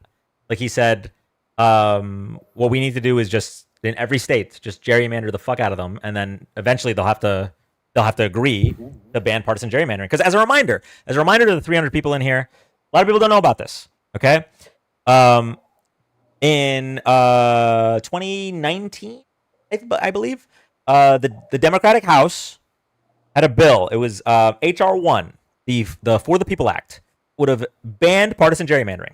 Period. The Democrats said we want things to be more fair, even in states like California and Maryland, where Democrats gerrymander. Because by the way, the fucking Republicans will literally just close their eyes to all of the like smooth-brained red states that do it, and they're like, look at Maryland, look at Illinois, and it's like, okay, well, I mean, Democrats wanted to ban this, and every single Republican voted against it, and then the Republican Senate blocked it. So the only thing that we can do is what Isaiah said: just gerrymander the fuck out of every single seat until they're like, all right, fine, we'll play fair, because they're not going to do it on their own. That's how you fix them. They're not reasonable people. Yeah, no, they're not. But so I have a question. Like the lower court in Texas found, I think we're moving around a lot. I'm going to find the quote, still looking for it. But the lower court decided in Texas that the map clearly used race in order to draw it, right? But the Supreme Court basically said that, yeah, we get it, but because of the timing, we don't have, we can't not let them use it, if that makes sense, because their deadline is Monday the 8th. Oh, and that's what I was trying to tell you, is that Jasmine Crockett has to announce something, if not tomorrow, then Monday, because the deadline to file to be a candidate and be on the primary is Monday. Monday. Okay. Yeah, and so she has to announce something. I was looking in the comments and someone said that she has a big announcement to make next week. So Monday is it. But yeah, so with the Texas map going through, my whole thing is that what reason would they have to deny California their map? Yeah, that I don't know. Missouri's map is also in question. Like I said earlier, if with Texas's map going through, I don't know how Gorsuch or Barrett or Roberts justify it. I can see Alito and Thomas doing it. Like they literally do not care about the Constitution. They don't at all. But I don't know how the other justices will justify it. So I would say I'm confident in the California one being upheld if the Texas one is upheld. Oh, Cindy said they used California in their Texas decision. So Rocket waiting until the last day to announce is kind of dodgy, though, for others to file for her rep.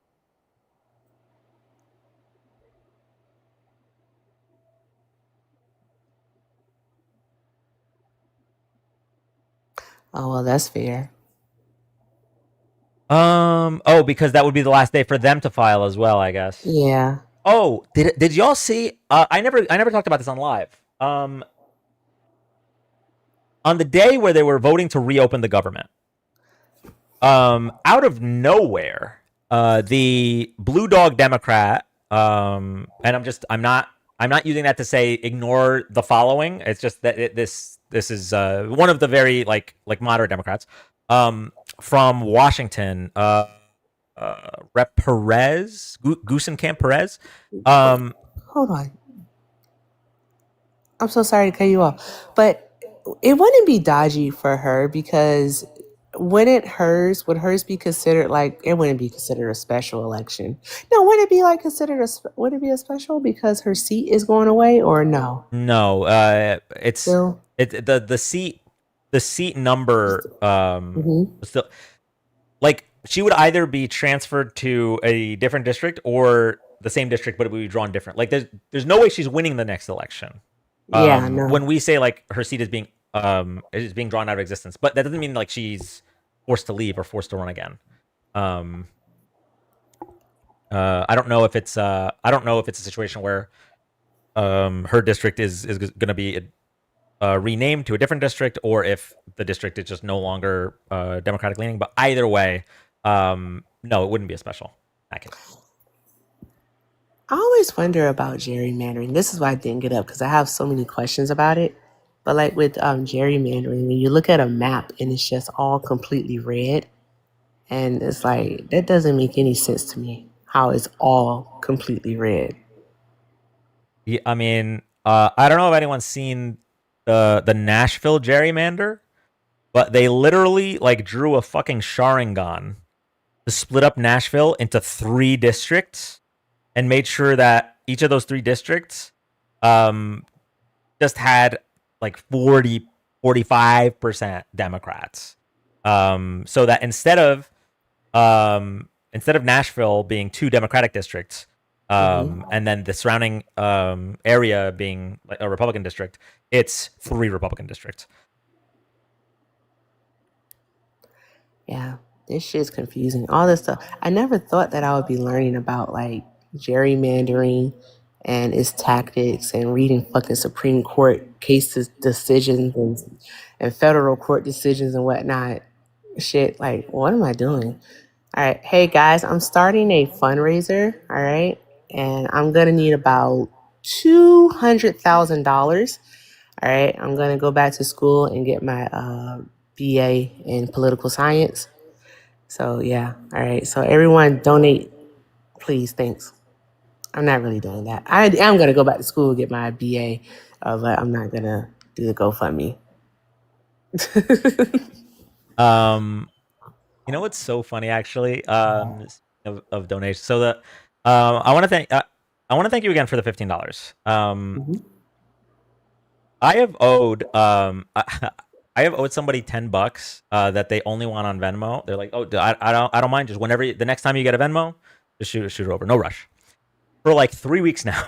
And because I never like, I'm always like, no, nobody gift. Just I realized that, oh shit, I haven't got a Venmo in 3 weeks. I can't pay this man. So thank you. Oh, what?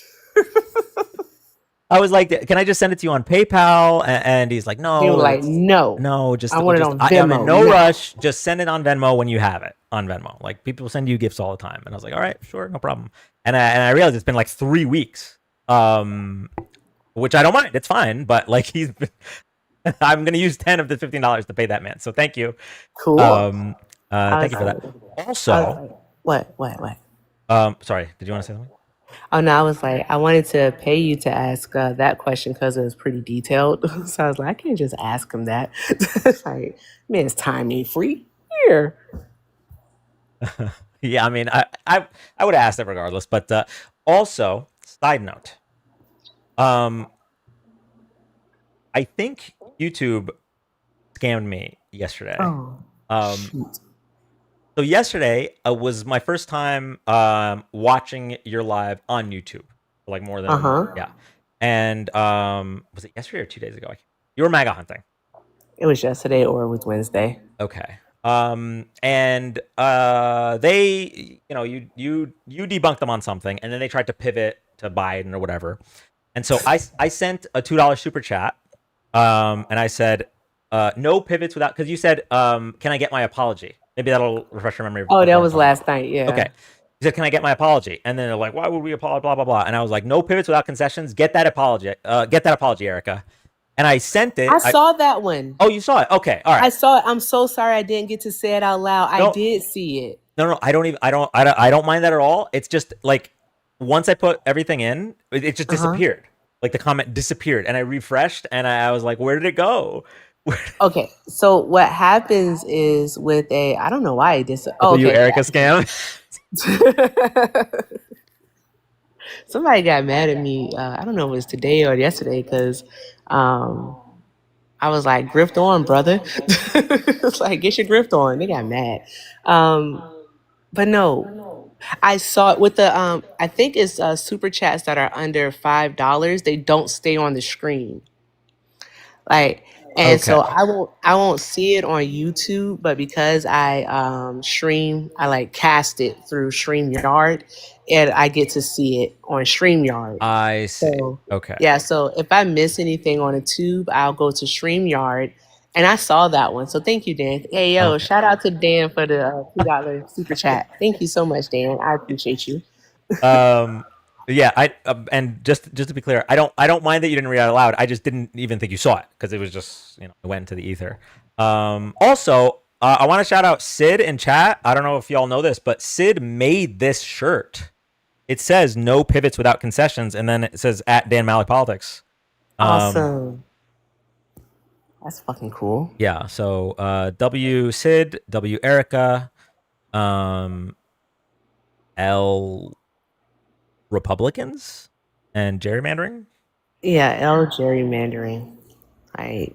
But I think that if they do get rid of basically Section 2 of the Voting Rights Act, because Kavanaugh basically said that it had making decisions based on race has its durational limits. He says something to that effect. And it's pretty much like, haven't we done enough for you people already? What more do you want? I mean, that is I have gotten so much of that vibe from politicians over the past few years. Like like they hell, Trump just did it with when he was talking about like Ilhan Omar or anyone else that wants better for this country. And he said, well, if you come from a shithole, then what are you asking for? What the fuck, man? And so yeah, my concern is simply that if they get rid of Section 2 of the Voting Rights Act, then we'll still have the VRA, of course, so we'll still have, our right to vote and whatnot, and we won't have any protections. And without the protections, the burden of proof falls on those who are being oppressed, right? And it's really hard to prove oppression. Yeah. Right? So it's just... we don't have nothing. So really quick. I don't know why I say really quick all the time. Just it'll take as long as it takes. I'm gonna be quick about it. I'm lying, I won't. So a lot of this, a lot of everything over the past 10 years is so. Actually, I'm going to be really quick about it because I don't want the pee thing to happen to me. Stop it! I can't stop peeing. I gotta pee. I gotta pee. I can't stop peeing. Okay, I'll be quick about it. Okay. All right. So the past like 10 years, there's just been so much to keep track of. Okay. Like the example I always use when I mention this is like we forget, for example, that in Trump's first term, the EPA got rid of a rule that prevented hunters from shooting bears while they're sleeping in caves, while they're hibernating. And this is like a small thing in the grand scheme of things, right? That's such a pussy move, though. Why you shoot a sleeping animal? Republicans are pussies. But like that's just one of the many. There's so many things, and one of the major ones. And if I was Adam Kahn, right? If I had Adam Kahn's brain, I would make a video talking about all of the gutting of food safety regulations. And how a lot of this stuff are things that for years we're going to be experiencing, but it's not going to be like a big news headline. It'll just be like, okay, so instead of there being 5 major food recalls a year, there will be 25, right? When we won't be able to trace back exactly where it came from, like how a lot of times most Americans can't trace back the fact that their house is expensive because of something Reagan did. So these are things that we'll be experiencing for potentially decades. So anyway, I said I'm gonna be quick about it, and then I had this long opening.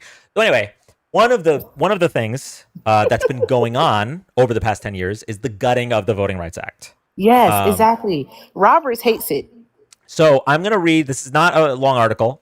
It's a quick article talking about 7 years of the Supreme Court gutting the Voting Rights Act, and so what's happened so far, and then what is potentially going to happen now is obviously what. If I had, Ashley the Baroness. Yes. I love her so much. If I had like her brain, then because I honestly I wanted to do a video on Roberts and the Voting Rights Act because all the decisions to basically gut it have come under him as the Chief Justice, and I want to to basically flesh that out and show it. But bro, execution null void. It's not there. It's a lot of work. Listen, if you see videos where there's like a lot of research and people go through a timeline and they have the sources, it's a lot of work. It's I don't know how people do it. Like I tried a few times and y'all have seen it. Like when we used to do the pre-show and I'm just trying to record a video and it takes a while, let alone with all the research. Okay, so 7 years ago today, the Supreme Court gutted the most powerful provision in the Voting Rights Act of 1965. This was written in 2020. So, so just to give you the timeline. Undermining a law regarded as the most effective piece of civil rights legislation in American history. In Shelby County v. Holder, a 5-4 majority mothballed the law's Section 5, which required states with a history of racial discrimination in voting to get certification in advance or pre-clearance that any election change they wanted to make would not be discriminatory. The Supreme Court did this by holding that the formula used to determine which states and localities had to follow Section 5 protocols was out of date. So instead of making a new fucking formula, they basically just said, well, you know what? You can't use this formula anymore. And now that's what I was talking about. Now, basically, the burden of proof is on those who are being discriminated against. Like, what are we doing? That's so fucking silly. And they won't come up with a new formula at all. For nearly 50 years, Section 5 had assured that voting changes in several states, including Alabama, Alaska, Arizona, Georgia, Louisiana, Mississippi, South Carolina, Texas, and Virginia, were transparent, vetted, and fair to all voters regardless of race.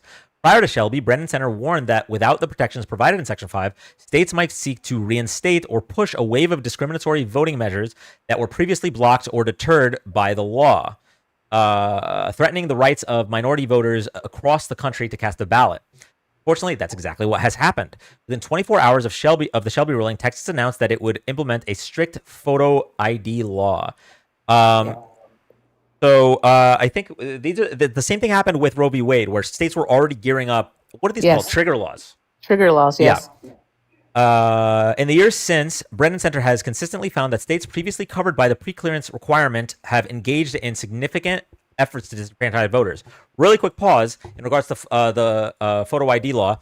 That was another part of the North Carolina case where the Republican lawmakers literally researched which IDs do Black Americans specifically use in North Carolina versus white Americans, and then in their voter ID laws, they made sure to outlaw any of the IDs that Black people use. Were leaning towards Black Americans versus white Americans.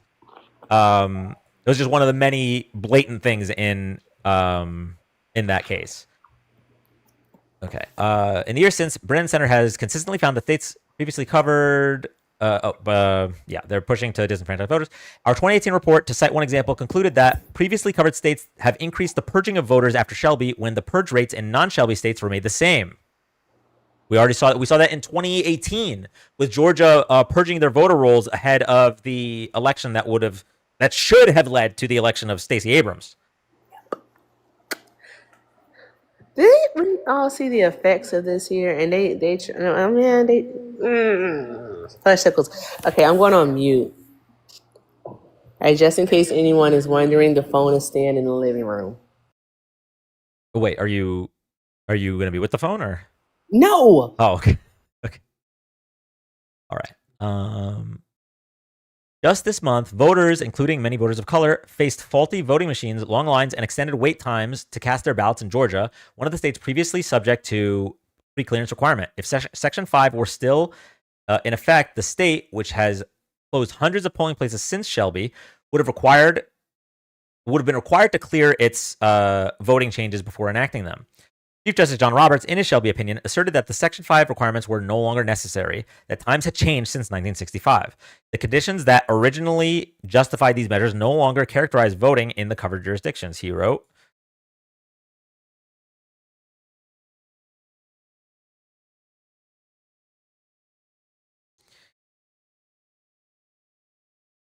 That those conditions of racial discrimination and injustice, persist in voting and other American institutions is clearer than ever, both from the plain evidence of Black voters braving hours-long waits in this year's primaries to the demands for racial justice rising from the streets all over the country. 7 years after the disastrous Shelby decision, it's critically important that we restore and revitalize the Voting Rights Act and make good on the promise of the 15th Amendment that no citizen be denied the right to vote based on race. That was another thing. Oh, did I not fix the close-up? I'm sorry, guys. I did not mean to keep the close-up that long.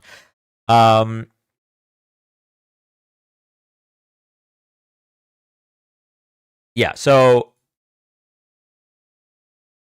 another thing that was taking place in Georgia, aside from the purging of the voter rolls, was they would specifically close polling places in districts or neighborhoods that happen to be majority Black. It's a coincidence. It's happened to be that way. It's a coinky dink. Yeah. Hey Dan, I have a question for you. It's off topic though, because I don't know what you were talking about while I was away. But would you ever come MAGA hunting with me? I know I can get Matt to do it, and Steve did it earlier today. I've done it with RJ before, but not like the way I do it, like the way Hector and I do it. Would you do it the way that Hector and I do it? What's so cool about that is that I was going to ask you. The reason I didn't ask you this week was because Mac and I are let me not dox myself. Mac and I are going to be elsewhere tomorrow. And so I was like, oh, Saturday is not going to be a long live. We're already over 3 hours, so I was wrong. But so I'll ask Erica next week to go Mac. Hell yeah. And the fact that you brought it up is so funny because okay, awesome. Yeah, I think that would be really fun. Heck yes. I do it on Fridays. Hector does it on Sundays, and I do it on Fridays. Like I just do it whenever the hell I feel like it. Yeah, Friday sounds good. And I was already I already said the next time we collab, I'm going to be on your live, so that works out. Okay, awesome. So basically, what I'll need you to do is what you'll do is you can join up on your main, on my panel on your main, but you would join the MAGA panels on your backup. Backup. Yep. Yeah, yeah, and just Makes be sense. prepared. All right, because both you and I are crash out people. Okay. The only thing I'm worried about, I'm worried about is the over talking, the cacophony of knuckle draggers that won't let you finish a point. They don't ever like let you finish the fucking point. Like MAGA not getting the point or MAGA being evil, like that'll make me crash out. But I can keep going. If I can't hear myself think because they won't shut the fuck up, yeah, that'll make me rage quit. Like that's tonight I had to ask them. I was like, well, listen, I have 7 different people. It was 6 of us. I have 60 different people talking to me at one time. Which question do you want me to answer? Like, what are we doing? And yeah. And so, they got so, they were upset with me tonight because I didn't fall into their, into their racism, their bait. They were trying to bait me so bad with the racism. And I was like, okay, hey, do you want me to get upset with him for being who he naturally is? Like, what am I doing? He's a fucking racist. What am I supposed to do? He's not a surprise. So like, I'm not surprised. Like, you are who you are. Like, whatever. And so, yeah, they get upset if you don't get upset with them. There's that. They get upset if you're happy. There's one lady, she can't stand the fact that I'm joyful. She hates it. She hates it so much. So whenever I see her on a panel and I join, I kick up the happy. I hope she's watching right now because she probably is. You know, I think I need to do that as well. I need to tamp down the hopelessness in my soul. Yeah. And lean into it. Embrace the happiness of everything around it. Like, and the reason, there's a few reasons. Obviously, it's good for mental health. But I want the people watching, I want the community to know that I'm not making light of the situation, but our joy does piss them off because their guy won and they're still miserable. They're so fucking unhappy. They're so unhappy. Jeez. And I genuinely at this point, like it took a lot, okay? But I am now at their point. I want them to be upset. So if me being happy makes them upset, I have to do it. Yeah. Be happy. And it's so funny though, like they're weird.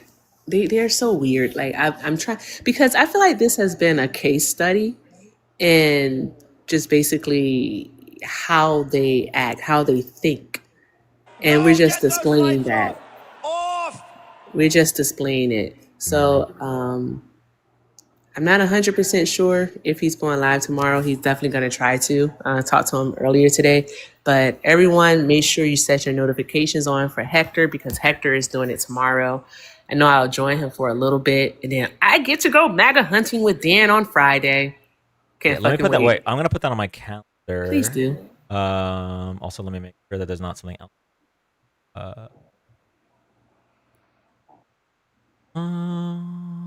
Nope. MAGA with fuck bestie. Yay, TikTok bestie. I had an idea, okay? I'm listening. I had an idea for if and when I decide to join the MAGA hunting craze. Okay. I do like my own MAGA hunting lives. Y'all got TikTok, okay? You, Hector, Santana does it sometimes. I know Isaiah's been doing it for a while. About to say do it on YouTube. Facebook. Oh, yes! I don't think y'all understand how openly horrible people are on Facebook with their full governments. Okay, full government names, just fucking awful, and so weird. And so there was a period, around after 2016 where I'm done arguing with these people. Okay, but lately, okay, the past like week or two, it's Facebook. So Facebook is showing me these posts. All right, they're showing them to me, and it's so easy to dunk on. So here's one example. Okay, this guy posted a meme. All right, and it was, first of all, the right can't meme. Guy posted a meme. The right can't meme. Guy posted a meme, and it showed the 6 Democrats who Trump said should be executed. Right? They reminded the military. They reminded the military that it's their duty to disobey unlawful orders. Right?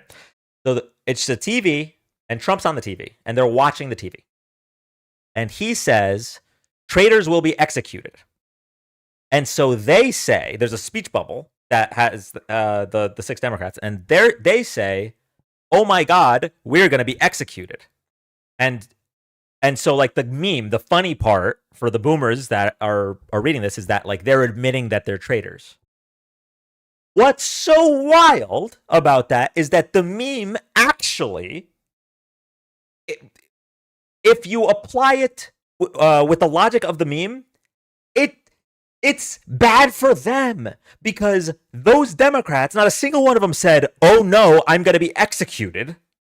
None of them said that. They are all strong, very eloquent people. None of them said, "Oh no, I'm going to be executed." However, Donald Trump, when he heard you are it's your duty to disobey unlawful orders, he heard unlawful orders, and he said that they're seditious. So the meme is literally the opposite. It's Trump admitting that the orders are unlawful, because otherwise it wouldn't be sedition. And that's just one example. There's so many. Matter of fact, I'll do it right now. I'm just gonna scroll really quick. I'm gonna make a separate Facebook. I've been meaning to make a Dan Malik Facebook for a while now, but all right. So here's the second post. Second post that comes up. It's the red map. You know the red map with all the red districts, right? And None of your showing. What's up? Make sure none of your info is showing. If you show it on your screen. Yeah, I'm not gonna show it. I'm just gonna describe Okay. it. Okay.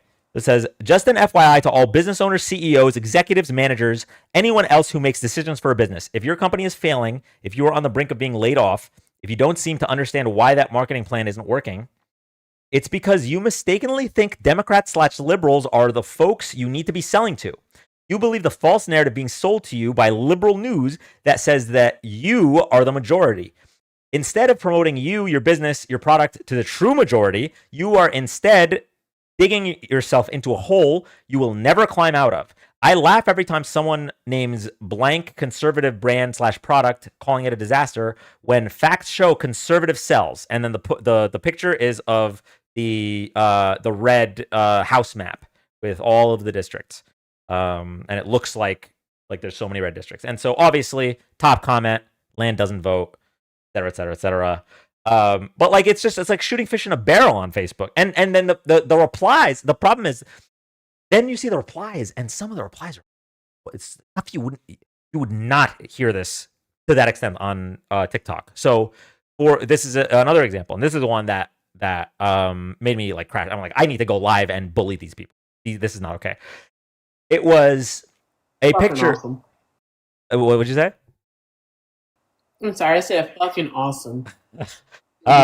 So the picture was, I genuinely don't know if it was AI or not. I didn't research it, as I'm sure they do with everything. But the picture was of a guy peeing on a Hollywood star. Okay, and the caption says, Somalis are recording themselves peeing on Donald Trump's star. We need to get rid of all of them. And the comments were blood-boilingly racist. Oh my goodness. And I'm just like, this is their full government. What? I need to go live. this is too good. Like, you know when Good Trouble goes had those lives where he would look at people's follow list, and they'd be following like teenagers, and I think Liam probably went through that.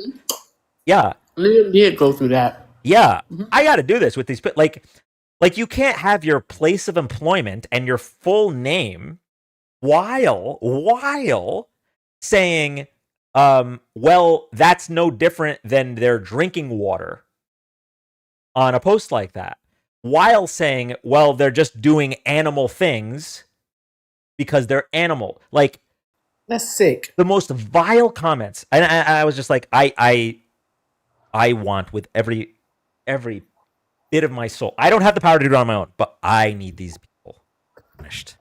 I need it's just so horrible and stupid to have your full name with. Yeah, Liam said the young girls were all ex-coworkers. A bullshit. Yeah. Oh my god, the stuff with Tim Walz, like just openly being ableist. Fucking slur, yo. Yeah, openly being ableist and I mean that I can't even say that's not Facebook. JD Vance is he literally wait, was it JD Vance or no? I'm mixing up. Donald Trump Jr. replied to Mike Walz. Tim Walz said something along the lines of like people are driving by his house and slurring at his house now, and Trump Jr. was like, well, they're not wrong. It's the son of the president. So what in the hell? And then we have posts like this, which are just like this just is simply a lie. Like I would just easily debunk this. So this post. You should just do a series about like what do you call it? Today on Facebook. I don't know. Yeah, just Facebook hunting or Facebook MAGA hunting. Yeah. Facebook MAGA. It says food stamps by ethnicity. And then it has the flags. It says Afghan 45.6%, Somali 42.4%, Iraqi 34.8%, Haitian 23.3%. So I can already tell you, just by looking at this, that one of two things is right. Either it's all complete bullshit, right? And the numbers are fake, or the numbers are real. And by the way, when they say Afghan or Somali, these are Americans that are from those backgrounds. Or the numbers are real, but the numbers for white Americans would be worse. That's like that's, and I'm so sure of it without even because all of it is misinformation. They don't have truth on their side on anything. I call BS. They don't keep records of nationality of food stamp recipients. They don't. Yeah, like that. Like just,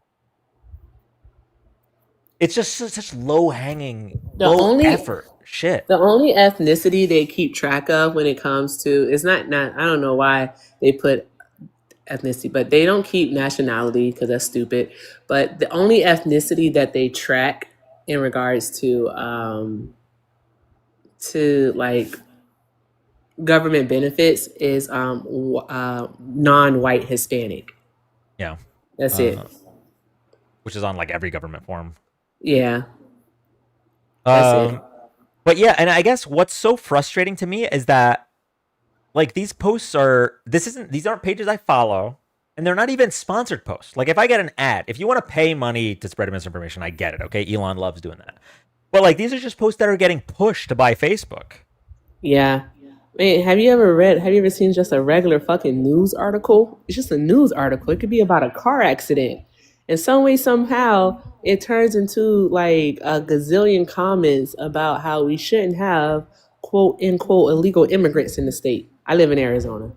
And they don't even know who was involved in the car accident. But that's what it ends up being. Yeah. It's crazy. You actually just reminded me. So first of all, for anyone that's wondering why I'm even on Facebook, okay, this was a backslide. I stopped using Facebook for a lot of reasons. And frankly, I would have uninstalled it like 6 years ago, if not for the fact that they force you to have it for Messenger, and I needed Messenger, especially during the pandemic for my business. But so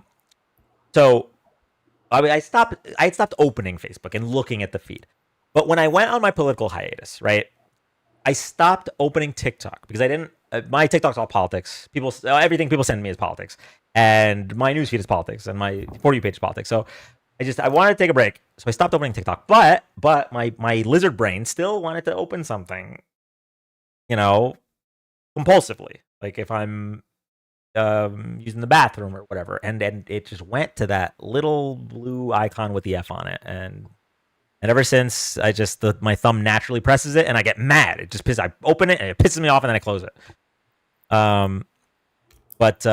Okay, so this was another gem from Facebook, and I cooked and I wrote my response, but it got a lot of likes. Okay, so this is another gem from Facebook. Copy image.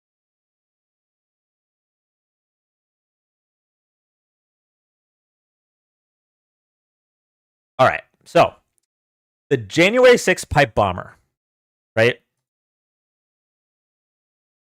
January 6th pipe bomber tells police that the reason he did it was because he thought the election was stolen, he wanted Donald Trump to be president, et cetera, et cetera, et cetera. And so all these either they're Russian bots or they're smooth brains or whatever, these posts, right, where they spread lies and they say that, oh, he's a leftist, right? Just like with the Charlie Kirk thing. They say, oh, he's a leftist, blah, blah, blah. When brain havers would reply saying that, oh, well, he told police, and the evidence shows that he is a Trump supporter, this picture was getting posted in reply to that. Okay, so this picture is of the alleged pipe bomber that they arrested. It says, meet Brian Cole, the J6 pipe bomber, the face of MAGA white supremacy.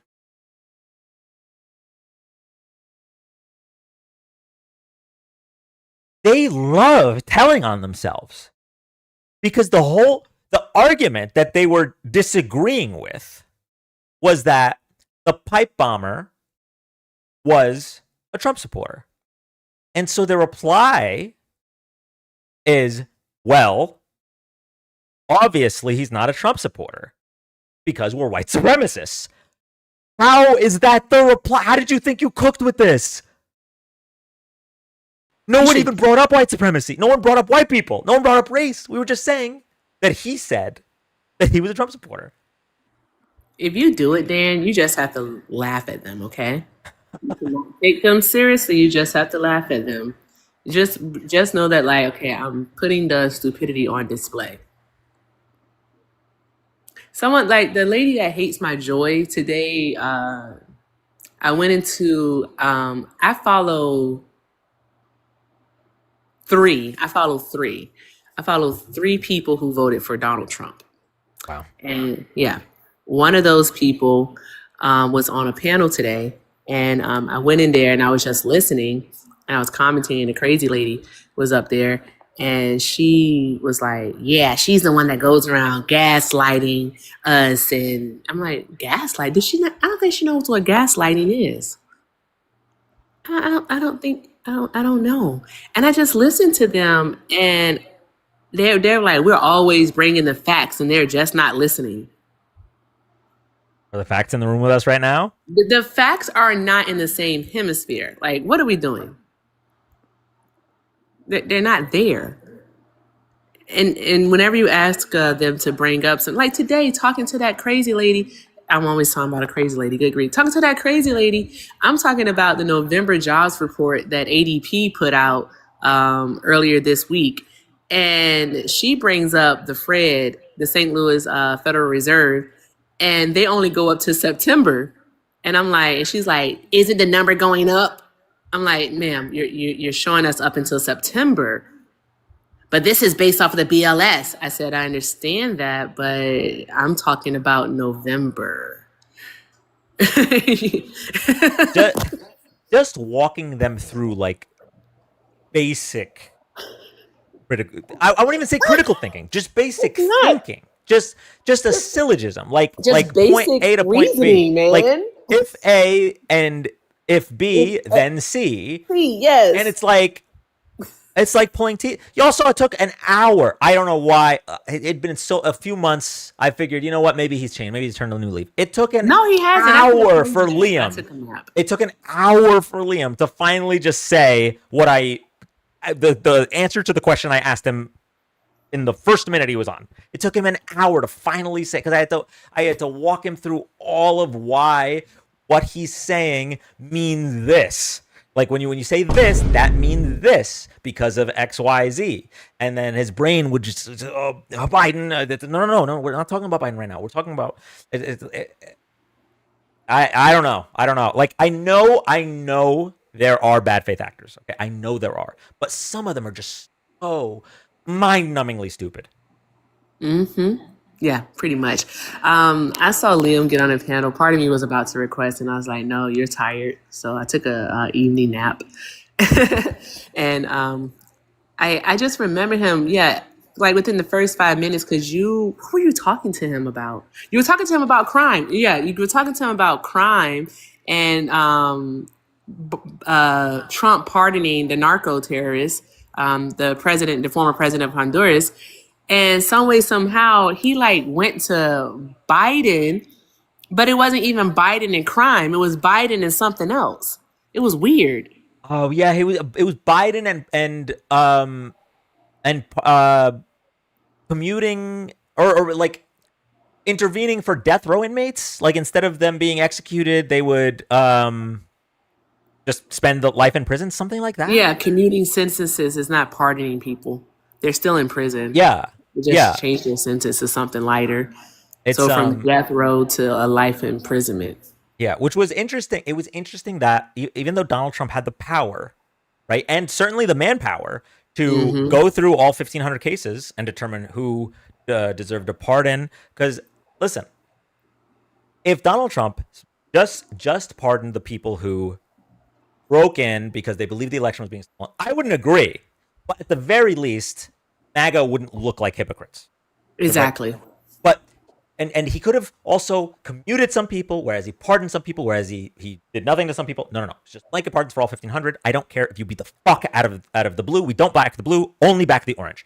And it wouldn't allow Liam's.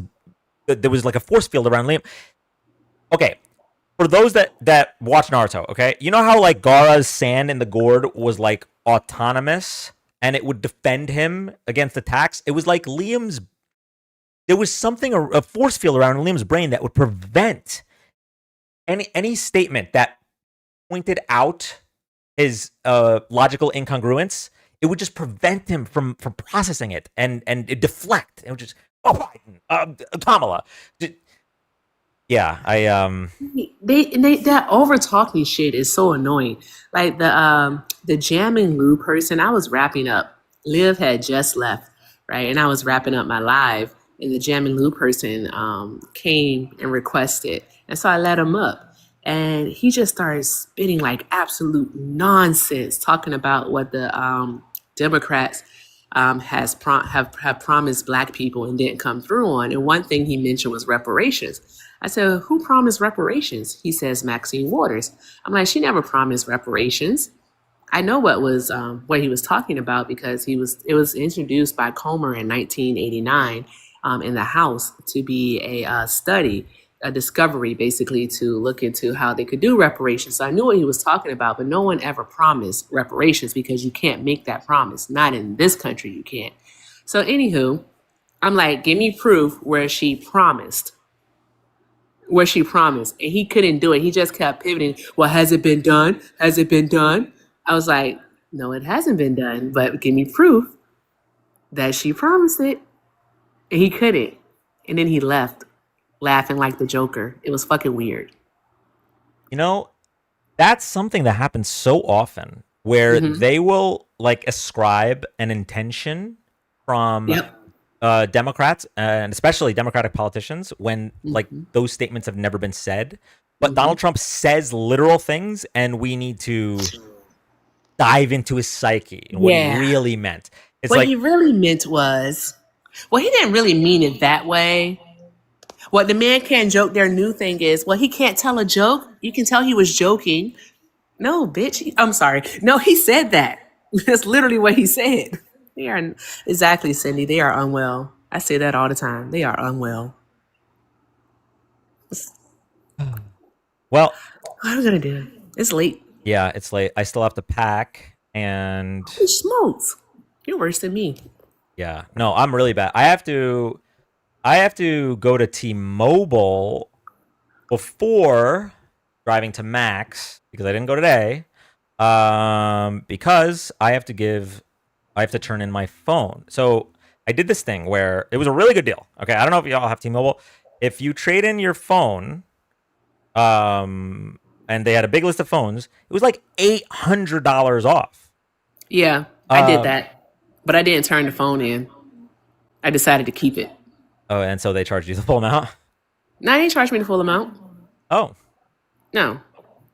Well, they're threatening to charge me the full amount. They send me emails. They're like, "Hey, so we know it's like we know you have until such and such date, but we didn't, you didn't the shipping label didn't get scanned, and you didn't drop it off. We're just reminding you." And I keep putting it off, and I keep putting it off because I'm afraid I'm going to turn it in. Okay, this is what I'm afraid of. This might be unfounded. I'm afraid I'm going to turn it in, and then I'm going to go to log into a very important app, like TikTok, for example. And I'm not going to have like they're going to be like, "Oh, check your phone for the confirmation that this is you," because we don't use passwords anymore. And then my phone is going to be at the T-Mobile store. And so, like, I'm just done. Dan, stop being an old man that wears tinfoil. Boy, you transfer all your information over, your pass keys and everything. It's an iPhone. It's not an iPhone. That's right. You have a Droid. Never mind. You should be concerned. I am switching. By the way, I'm switching to a Google phone. Google phone for two reasons. Just couldn't get an iPhone. Reason number one. Oh, I was never getting an iPhone. I'm sorry. Listen, just it might be a better cult, but it's still still a little bit cultish. 2 reasons. Number one, Mac has a Google phone. And so every once in a while, like if I'm using her phone, like I've been learning a little bit about how to use it, and that's a big barrier to switching to a different kind of phone. But number two, I realized this.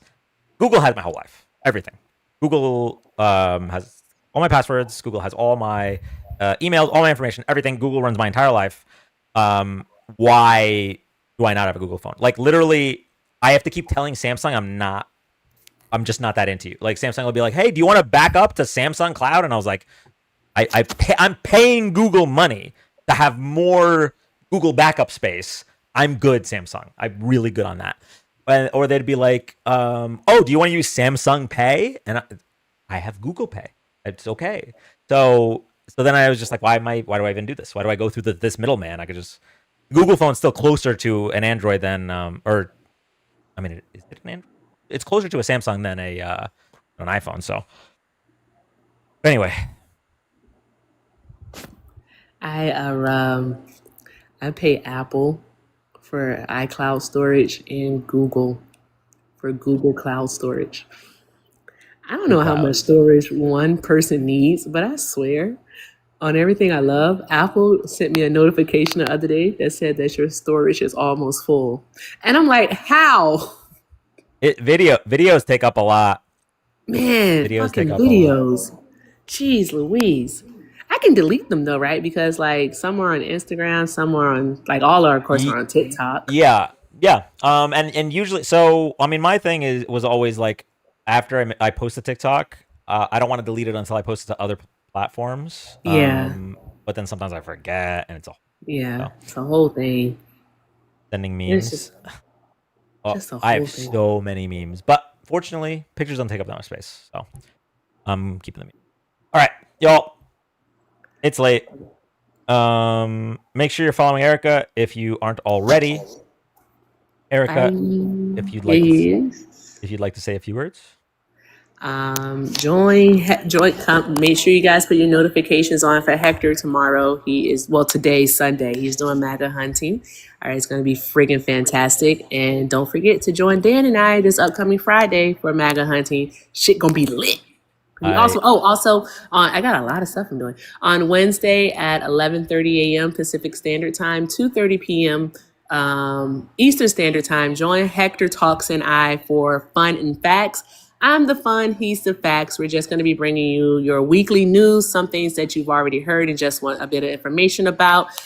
and also some things that you may have missed, but we do it all with a lot of fun. So join us. Hope we see you there. I'm going to sleep. You know, it's really quick. Mm-hmm. I don't know if I gained that information through osmosis. Like maybe I fell asleep in one of your lives. I don't remember knowing the fun and facts, like that duo. But I remember it crossing my mind. I was like, what if, like, if Erica and I collab for debating MAGA, what if we're facts and feelings, because she always has the facts, and it's just, and you said that and I was like, wait a second, did I was I incepted, like, you know, in Inception when you Inception like, yeah, was I incepted here, because I thought that was like original, but clearly I stole it from you guys. It's something I forced Hector into. I was like, hey, we're gonna do a show together. We're gonna call it Fun and Facts.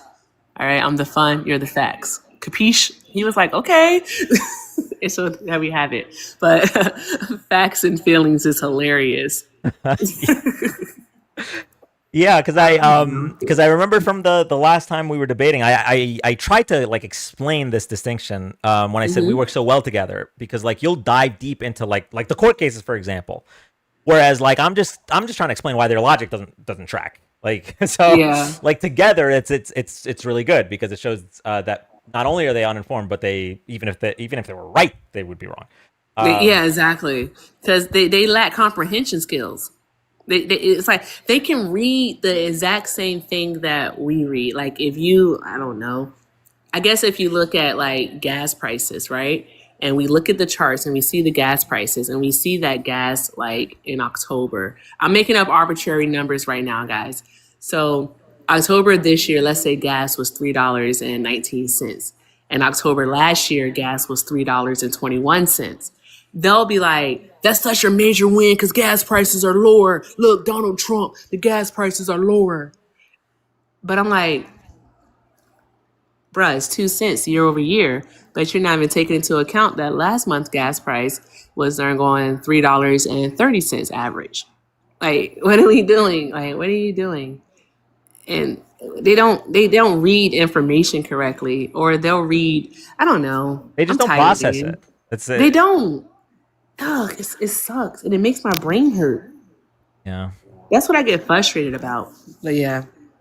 All right, Erica, thank you so much. I can go now? Oh yeah. Oh, was I preventing you? I'm sorry. It's okay. I was hoping someone would send you like the pee gif. Usually it's Whitney that sends those. Oh, okay. She's probably asleep. Yeah, said she popped in and said something about that. I can't remember what. That's what it was. She said, Jody, thank you so much. Thank you so much for the snow angel. She said, I'm sorry, I can't take Liam for this long. Oh, she had to go. Yeah. That makes sense. Yeah, I it's a manifesting, right? It is the manifesting. I could just play it. Nobody send it. I'll just play. I'm peeing. I'm sorry. I'm sorry. You're good. It's all good. I'm peeing. Right. They're there. They're there. I'm peeing. Yeah. I'm sorry. I'm peeing. Okay. I'm peeing. I can't stop peeing. Yep. I'm so sorry. I'm wetting myself. That's the best part. I'm so sorry. I'm wetting myself. Yeah. And I don't know how much of it got filtered, because obviously he had filters on, but when you were when he kicked you and wouldn't bring you back up, I kept typing about how Erica made him piss his pants and he can't stop. He literally he lied. He's such a liar, Tom. So I don't have filters on. I have to reset that every time I go live. Had filters. Boy, shush up. You had filters. 100%. Saw it in real time. And the gaslighting was wild. So Erica was typing. This is what Erica was typing. The theme of his live was that you type the word debate and then you type what you want to debate. So everyone's saying, bring up Erica. And he's gaslighting us and saying, Erica isn't saying anything. She's not talking. How can I bring her up? She doesn't even have the ability to say what she wants to debate. Why would I debate her? Why would I waste my time? And so finally, we see what Erica's trying to type, because Erica separates the letters. So it's very, very, very, very, very clear that he had filters, because what Erica was typing was debate CK and racism. And she had to separate the C and the K. Yep, I had to separate the C and the K, and I also had to do racism. I had to spell out race and then space ism because he has all of those words blocked. And So yeah. like it's not that he doesn't want like Louis CK fans in his chat. No, it's he doesn't want people talking about Charlie Kirk. So what a Okay. For the love of God, I'm gonna clip that. I already clipped it. I have the clips. I just have to edit it to like edit it down and then add in the context about what DEIA is. When I say I have not been in the mood to film for like the past week, I just literally have not been in the mood to film at all. So I got to get back to it. But yeah. So yeah. But he sucks. They all suck, and I'm better than them. Yeah. Oh my God. One of my favorite videos was it Chris Valenti? A couple months ago, and he was just like, I am better than anyone that voted for Donald Trump. And I was like, yes, Queen, yes, like that's yes. And it's like I try to be a modest person in general, but like they make it. This is like not close. This is not close. It's not. It's just not. And I'm not even the type of person to be that way. Like if you watch my live or if you talk to me or you know me, I'm not a braggart. I don't do that. It's just when it comes to these people, I'm like, I'm so much better at this than you. And I really just want to talk to one who can actually have a conversation. And I thought I found that on Friday with the first live I went to, but they may have been quote unquote nice, but they were spreading so much information and it was so bad. And then whenever I tried to correct them, they would literally just start doing the over talking crap. And I was like, yeah, this isn't going to work. I'm going to get out of here. But yeah, anywho, Dan, this is why we're besties, because we can talk for forever, but you have stuff to do. So I need you to end this live and I need you to go to sleep. Okay, bye. Have a good night, animals. Good night, Erica. All right, y'all. We are going to raid. I'm just going to check. I'm going to check how long... So we have a couple options. So right now, option 1 is going to be Swan. I'm just going to see how long she's going to be live, because if she's about to end, then we'll go to the next option. But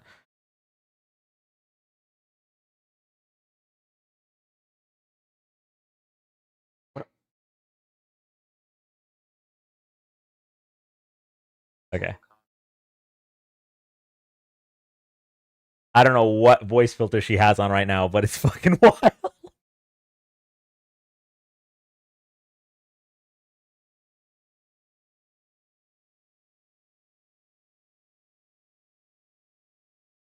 All right, she's debating. Let's do it.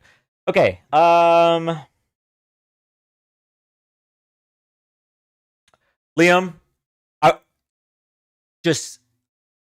he knew what I was about to ask. Thank you, Liam.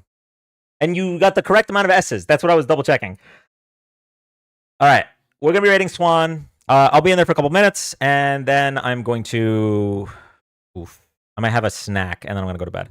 I love you all. Twitch, YouTube, y'all have been real. TikTok, have a good night. I should be back probably Friday. I'll try to be back earlier to play some Mario, but no promises. Friday, MAGA hunting with Erica. Have a good night, everybody.